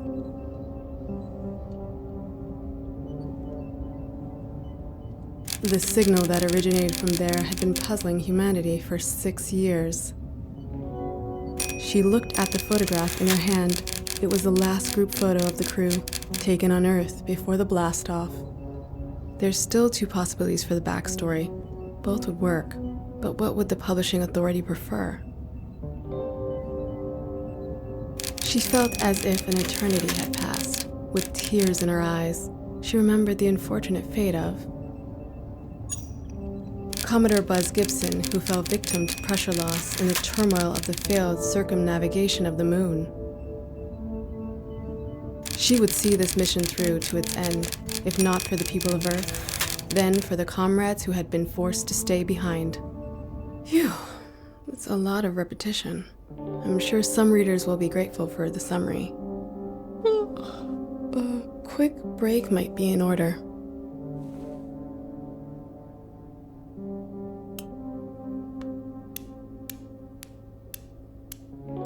Mom was always so proud of Dad's achievements. I always wondered whether she even really liked his books.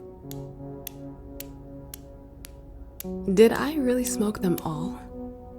Sometimes I wish I never signed this contract. If I hadn't bumped into the physics students in the library, the whole story would be a sloppy mess.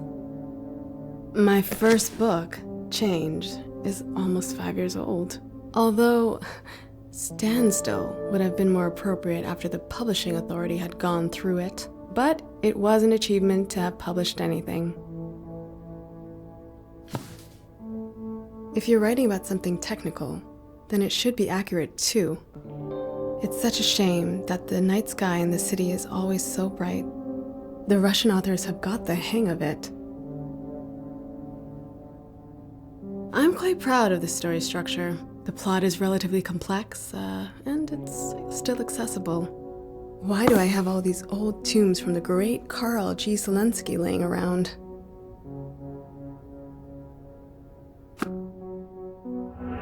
Huh? What? Stay calm. You're just a bit tired. Warning. Warning. Pilot to the bridge. Interstellar objects in close range.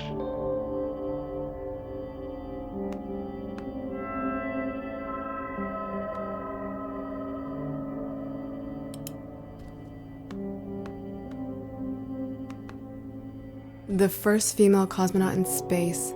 Excellent inspiration for my story.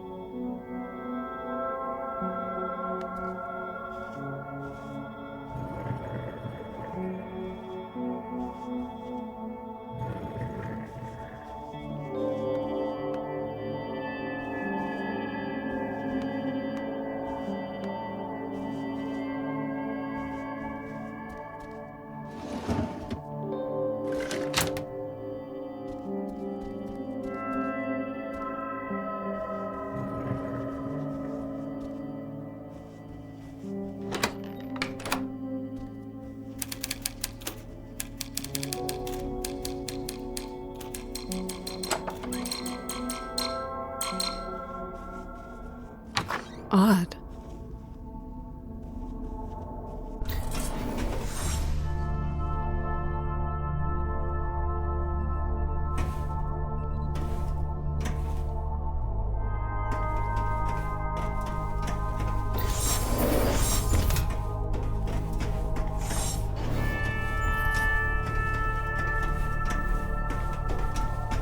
Let's see. What happened? The cosmonaut had almost left the asteroid belt. The last few rocks streaked past dangerously close to the ship. She had to take action.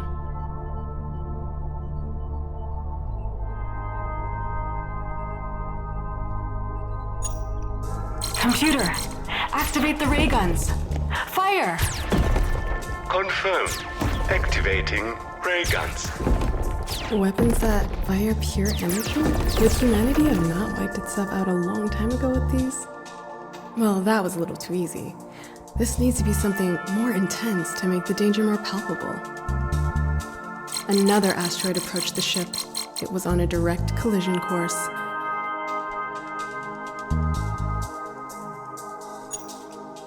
Computer, overload the thrusters for the tectonic impulse wave. It was an old trick she'd learned at the academy that would now be put into practice. At the farthest edge of the asteroid field, the cosmonaut saw her long-awaited destination. The planet Saturn was in sight. Come on. A little more detail will bring this scene to life. The view was breathtaking. Revealed before her was a pristine, brightly shining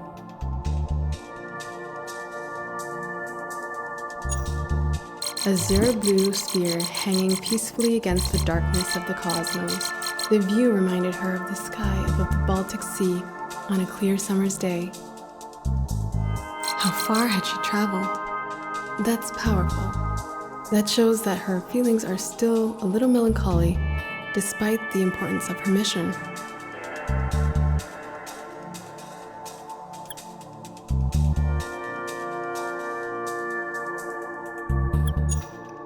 The surface of the planet was calm, smooth, and still like the ocean on a windless night. Oh, that's getting a bit over the top now.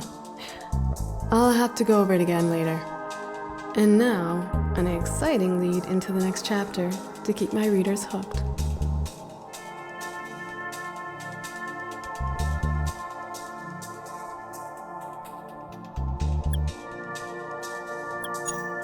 Computer, prepare to land. Let's take a closer look at this new world. Course calculated.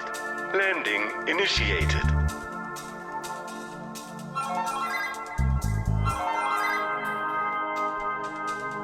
The communication model emitted a signal. What's that? Where's that coming from? It sounds like someone's trying to make contact.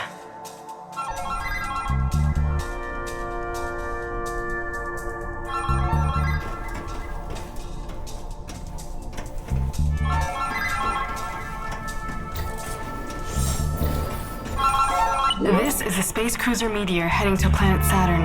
To whom am I speaking? Come in. This is Bulow. I hope I'm not disturbing your work too much. Yes, Comrade Bulow. Hello. I was actually just about to take a break. Oh, the new revision is almost complete. Ah, yes, exactly. About your novel, hang on. The one called... Yes. I'll go through it slowly so you can write it down.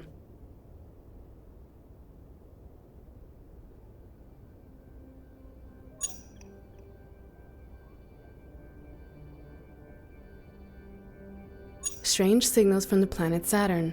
Yes, exactly. Of course, that's the name. Yeah, it's a powerful title. So about the new draft.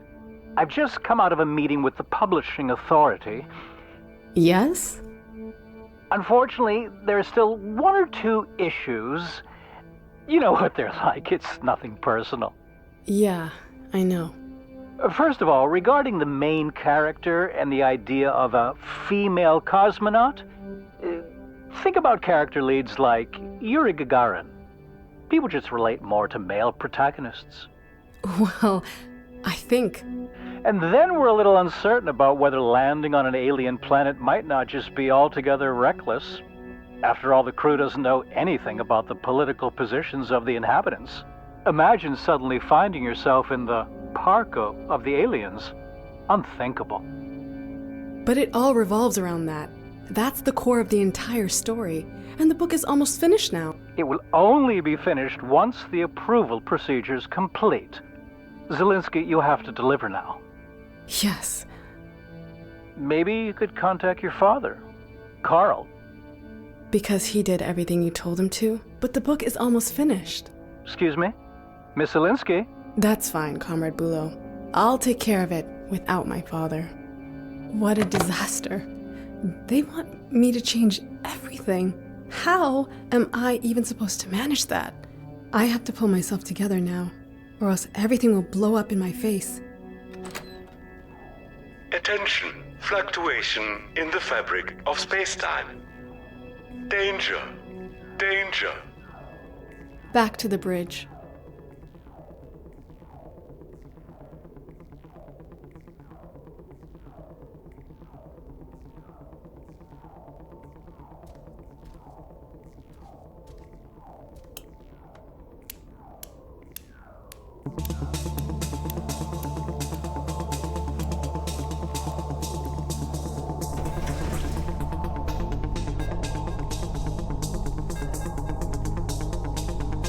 The space cruiser Meteor had run into massive turbulence.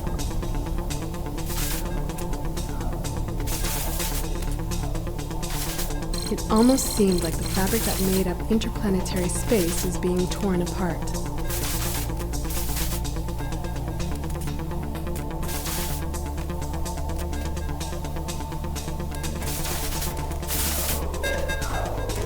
The changes are tearing everything apart. They want me to ask for Dad's input because he always did what they said, but we'll get there. All the systems had failed. Even the controls were unresponsive to the cosmonauts' inputs. She had to find and open the maintenance hatch.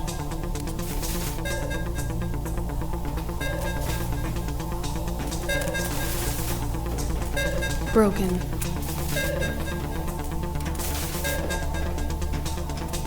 No chance. Nothing's working anymore.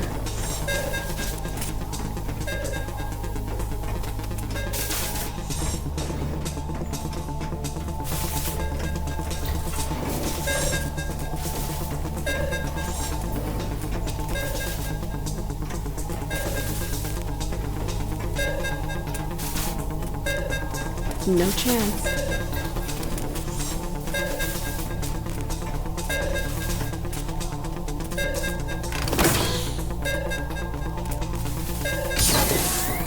The maintenance hatch.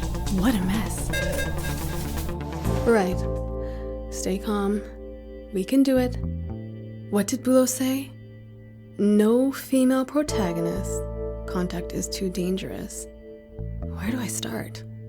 What if I just changed?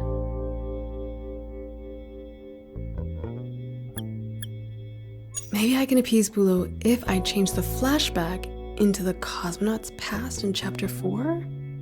And maybe if the female main character isn't quite as independent. But if I change that, it will obviously impact everything that happens later. Oh geez, the simplest chain reaction. A cascade, a butterfly effect. Maybe it would be better to go to Chapter 5 and change the focus here. I was never keen on the orbiting of the moon anyway. The crew instead had problems with...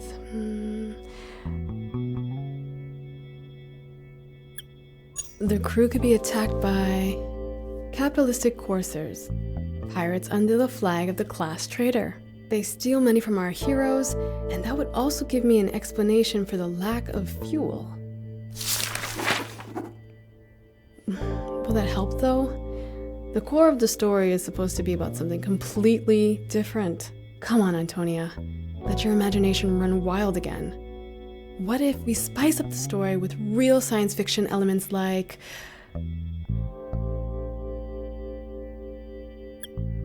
The end just doesn't take place. It has taken place, and will take place again. There are multiple dimensions at different points in time, and everything is happening at the same time. And then again, at the same time it doesn't. It's only getting more complicated. Don't let it drive you crazy, Antonia. Concentrate on the core of the story. The core.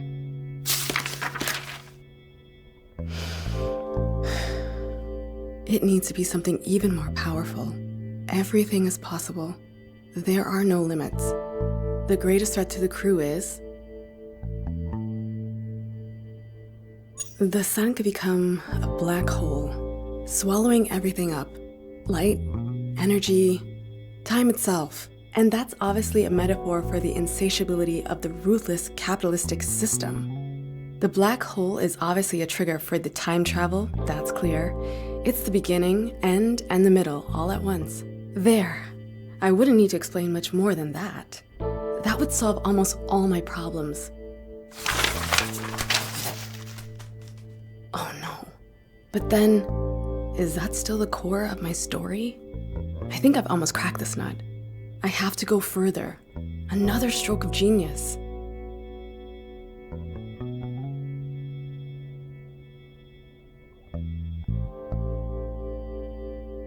It turns out in the end, the signal was fabricated by intellectual vampires from Venus. They could even join forces with the capitalist space pirates. After all, they're bloodsuckers too. That makes total sense. That's it. Just brilliant. I think this idea is now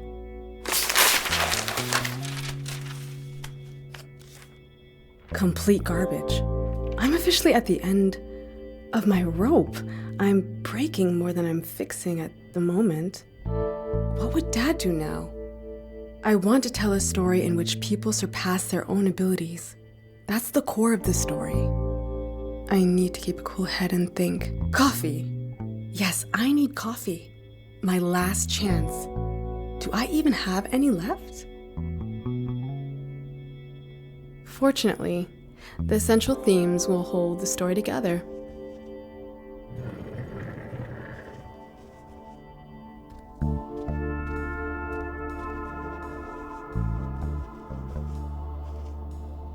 This is where I go to sit when it's getting too much for me by the window.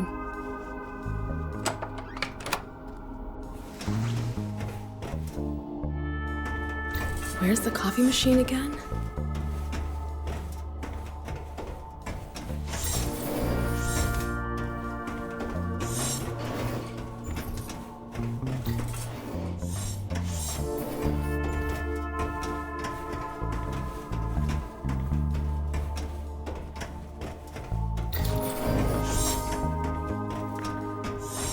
Every story has an ending, like this one, for example. This would be the part of the ship that was seized by the space pirates and sold in the West. I can't get Bulow's comments out of my head. Who designed these endless hallways? It's such a waste of material.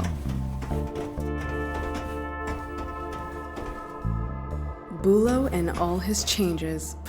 I guess I'll have to fight to have a female protagonist in my own book.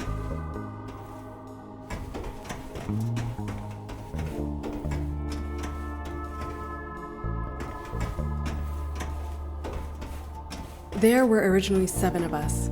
This was never intended to be a solo mission. We didn't have a xenolinguist on board for nothing after all. If we really do happen to come across any alien life, I'm sure Professor Palemba will be very annoyed about the missed opportunity. Marta would definitely know what to do. It certainly won't get any easier without a doctor and a cook on board. Liu always kept the ship in good shape. I can only hope it doesn't fall apart without her. Heike Jung, the pilot. That's... Vasilinski, this is Bulow. The publishing authority still has a few questions regarding the commander of the ship. The black hole. You see, the Commodore is a capitalist Westerner, an American even. That's obviously an issue. Gibson? Yeah, But he moved to Berlin with his parents as a child. We know, but it's too confusing. Make it neater. Wouldn't it be better if he had grown up in a socialist sister country? But you did read The Commodore Dies During the Lunar Orbit. Of course, but you would expect a heroic sacrifice like that to come from someone from a socialist country. Come on, Zelensky, you're an author. Just pick one. Can't be that hard.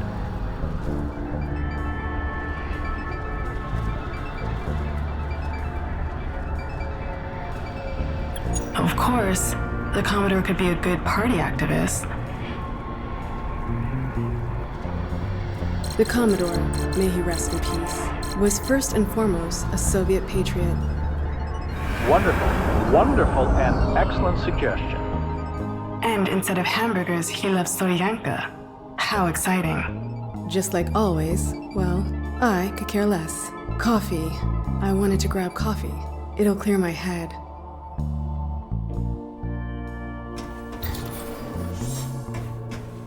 Whether American, Russian, or Martian, the Commodore sacrificed everything for us.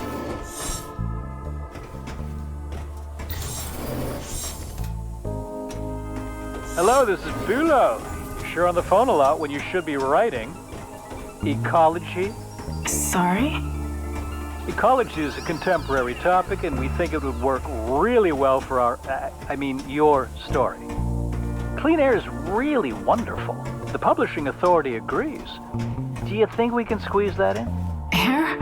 Of course. Actually, there is simply no air to breathe on board the ship, hence the spacesuits.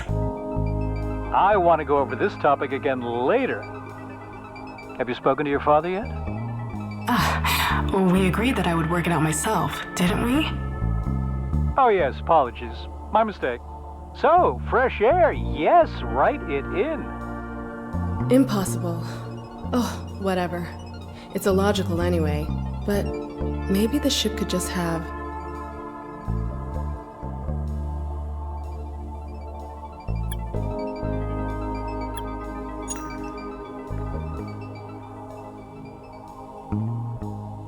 The constant fresh air on board reminded the cosmonaut of her faintly remembered walks through the forests around Berlin. It's just complete nonsense.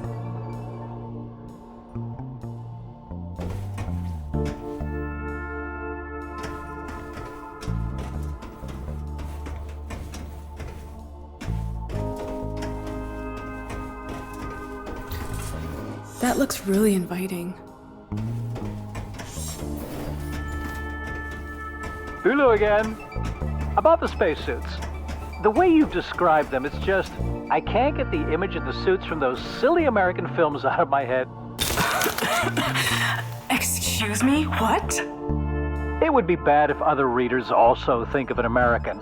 I mean, in terms of appearance. Because of the spacesuit. We have to do something to help them there. I mean, you, as the author, have to do something. Look, the suit that Yuri Gagarin wore, that had a special... something. What's it called again? Aesthetic? Yes, exactly. Aesthetic. Very apt. Goodbye. It's like being in a madhouse. I think I'm beginning to understand how Dad must have felt. The cosmonaut wore her comfortable SK-6 spacesuit, the bright orange of the outer material manufactured by tireless workers' hands.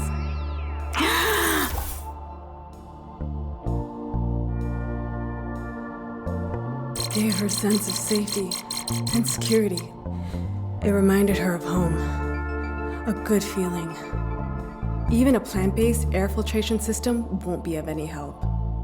How is anyone supposed to form a clear thought when they're constantly being interrupted?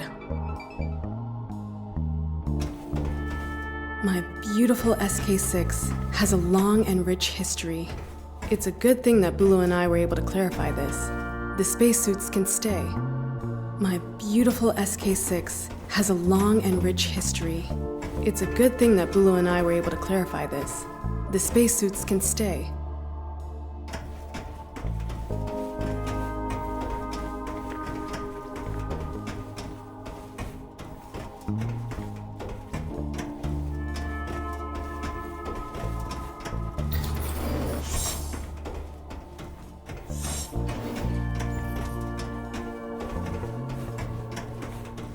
How comfortable. I could lie down, just for a second.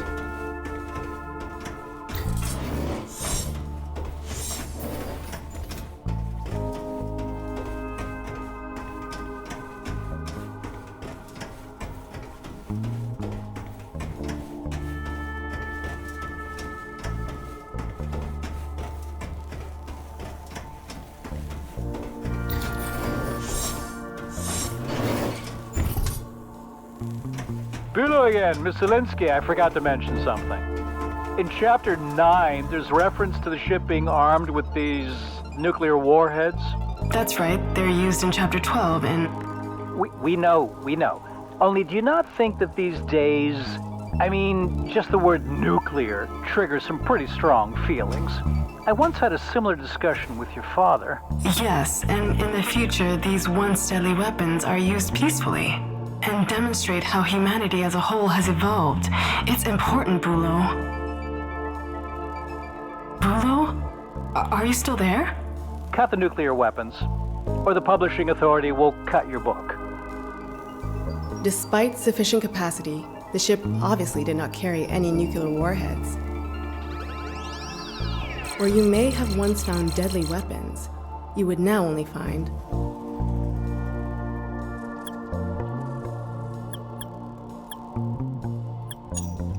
unending ease and the cheerful spirit of socialism. All of these changes are a nightmare. I have to focus and keep the core of my message. I need a break. And then I'll start a respectable career. Finally! The coffee room.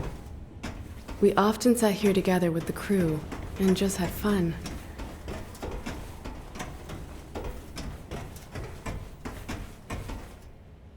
From here, you can see the space cruiser's best side.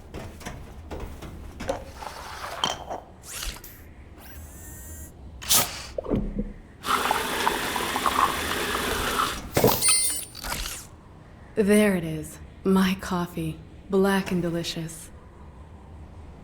Ah, just what I needed. You can feel the coffee enter your brain's pathways and deliver nothing but goodness. A little boost of energy was exactly what I needed. Back to work. Bülow and the publishing authority are a disaster, but I'm not giving up yet. The core of the story is damaged, but it's still there. Nothing has been in vain, as long as I keep the core of my message. Miss Linsky, I have good news. The publishing authority has suggested that we get your father in on the project. Sorry? Your father's an accredited author. The publishing authority trusts him. He could help us. He could especially help you.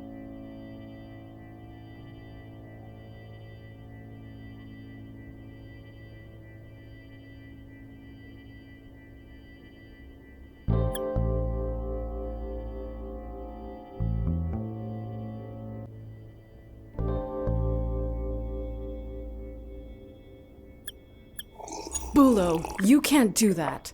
All I'm saying is the publishing authority's patience has its limits. They could still reject the book. And, if I'm being honest, the decision's already been made. The manuscript is already with your father. Excuse me? What? I know it isn't easy, but I'm sure that this is the right path forward now. Oh, of course. Fantastic. We're in agreement then.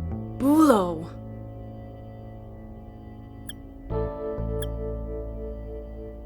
You need to calm down first, Tony. I'm sure I can persuade Dad to keep his hands off it. But then they'll make me write loop after loop until nothing is left of the core at all. If the core of the story is really this important to me, then Dad can put his name on the book, and maybe it will get through that way. But then, what about me?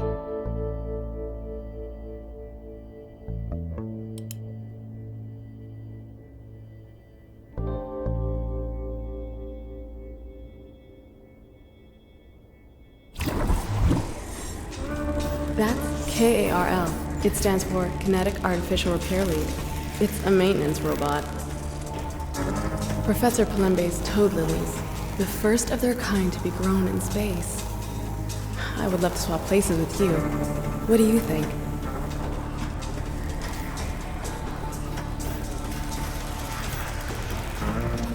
I'm not actually trained to mess about with the core at all.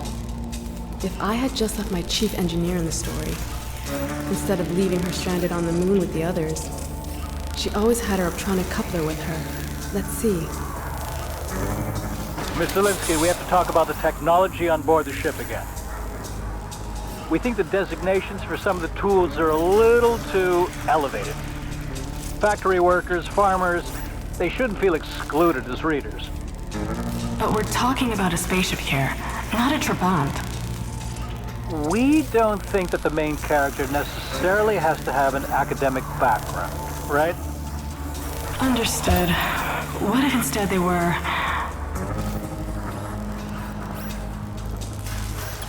a simple farmer from the countryside? Someone from industry would be even better. A simple worker, for example. What a great idea. Wonderful. Goodbye. What should I use to open the hatch?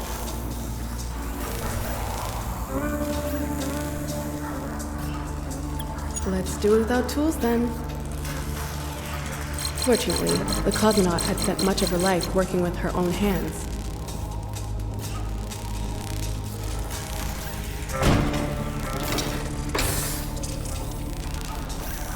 She had to redirect the energy to stabilize the core.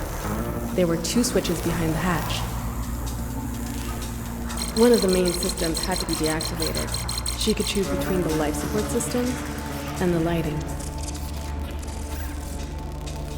The cosmonaut didn't waste much time choosing.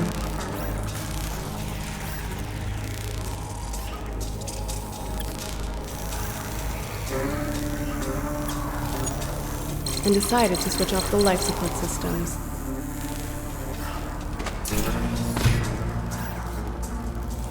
The temperature fell by 10 degrees Celsius in the blink of an eye. So cold. It looked to her like the core might be calming. That should be enough to stabilize the core for now, but it won't hold forever. I need to find a solution so that I can safely complete the mission. Warning. Core status critical. Damn it. Recommending emergency activation of the KARL repair unit. Activate the KARL repair unit? Please don't. I'm not getting any further here.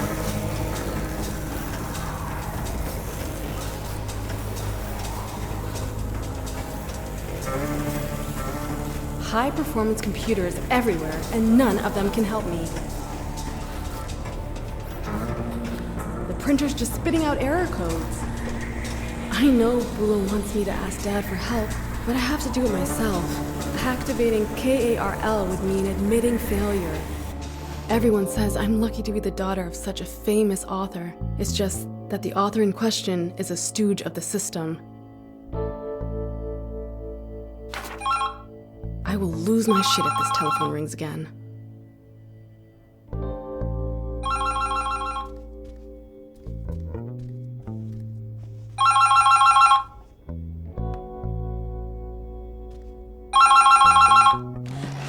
Comrade Bulo, please let me work. Tony, hello, it's me, Dad. I wanted to see how you're doing with all the chaos. Dad, this is a really bad time to call. I just wanted to ask one thing. Was it your idea to send me the manuscript, or was it Bulo's? Honestly, it was Bulo's idea. That's what I thought. Bulo, you dog. Dad, listen. I have to do this myself. This has to be something meaningful.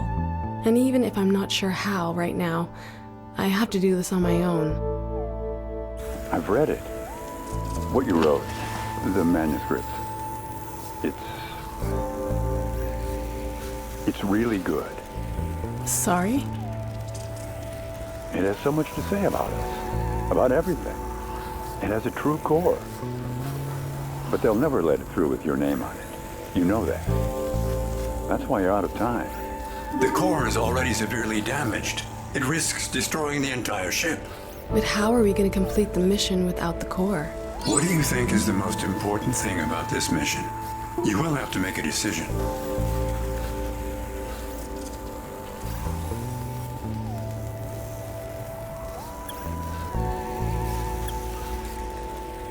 I want to send a message to the world. I have to protect the core. That's what makes you different from me. Where I caved, you stood strong. I'm proud of you. That means you'll need my help. I'll save the core for you, but you will not witness the end of the mission. All of this, nobody will be able to take it away from you. You will change something.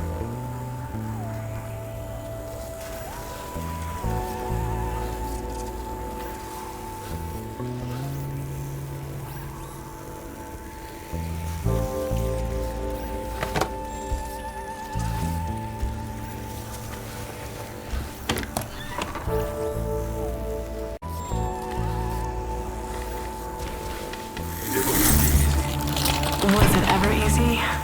The core cannot be saved anymore. You have to release it from its anchoring. Then we will eject it into space through the airlock. The core? That's the reason I'm even here. That's the wrong console. I need to get to the other side. That's the wrong console. I need to get to the other side.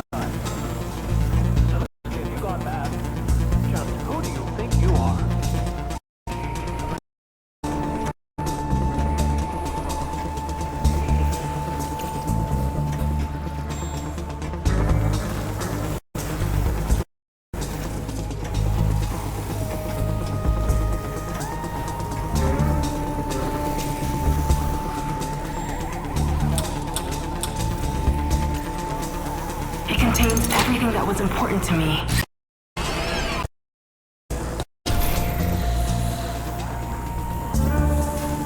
Warning.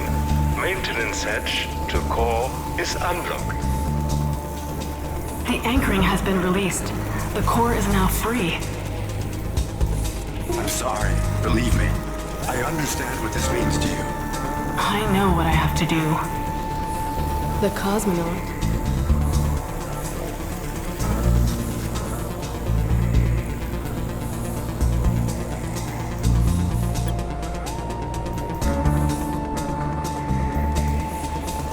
Let it go. No! No, Dad! You were doomed from the start.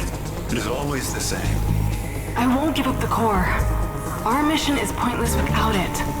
The core isn't the problem. It's me. Tony, what are you doing? We need another pilot. Someone who can guide the ship to its destination. Someone with experience. Someone popular and unsuspicious. Someone they might leave in peace. You mean? You. That is not right. It's your mission. Dad, this is how it has to be. We'll write your name on the book, and maybe you can get everything through somehow. Your name will be erased. No one will know you were connected with it in any way. I know. And that's exactly the point. It's the only way. Antonia. I once told you that your books were garbage. I'm sorry. I understand now. Your books, your success, how things were for you. Dad, I'm sorry.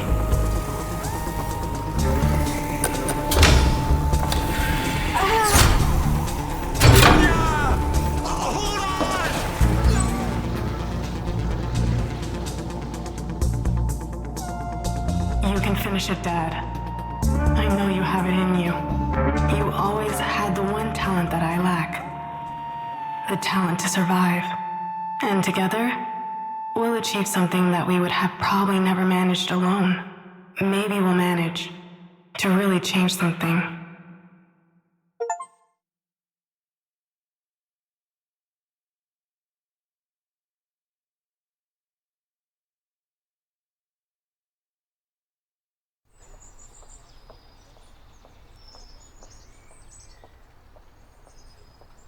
When you make up a story, you're always taking on a bit of a person you're telling the story about. This is really how it is.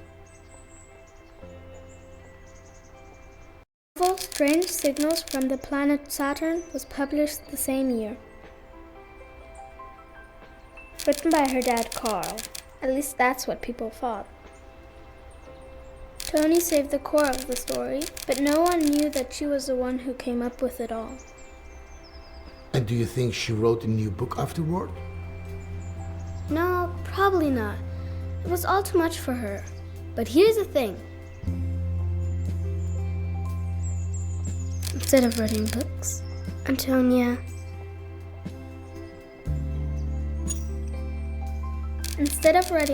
Antonia studied space travel, and today she's working with real spaceships, on Mars and stuff.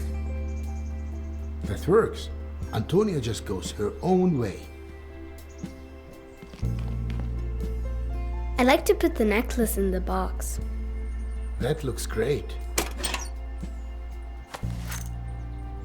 For Tony. The astrophysicist.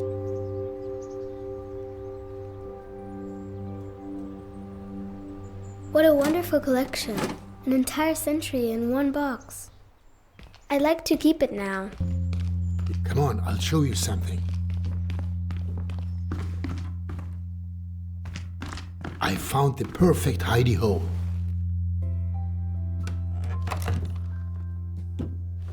It fits perfectly. Wait. I have an idea. We should hide something of our own here in the apartment too. Oh yeah! Do you mean someone will find my wall drawings eventually? Definitely.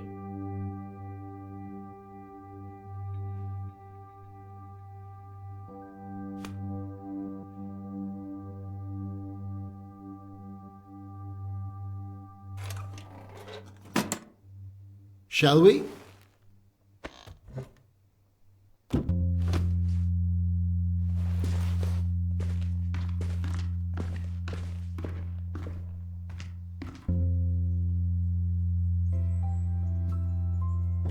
I'm starving. What do you want to eat? Ice cream? A scoop of ice cream isn't real food. 2 then? That's not what I meant. And where did you see an ice cream parlor around here? An ice cream from my store would be okay too. Nah, a scoop of ice cream from an ice cream parlor would be better. Alright then, you've convinced me. And you'll be getting broccoli flavor. That's not funny, Dad.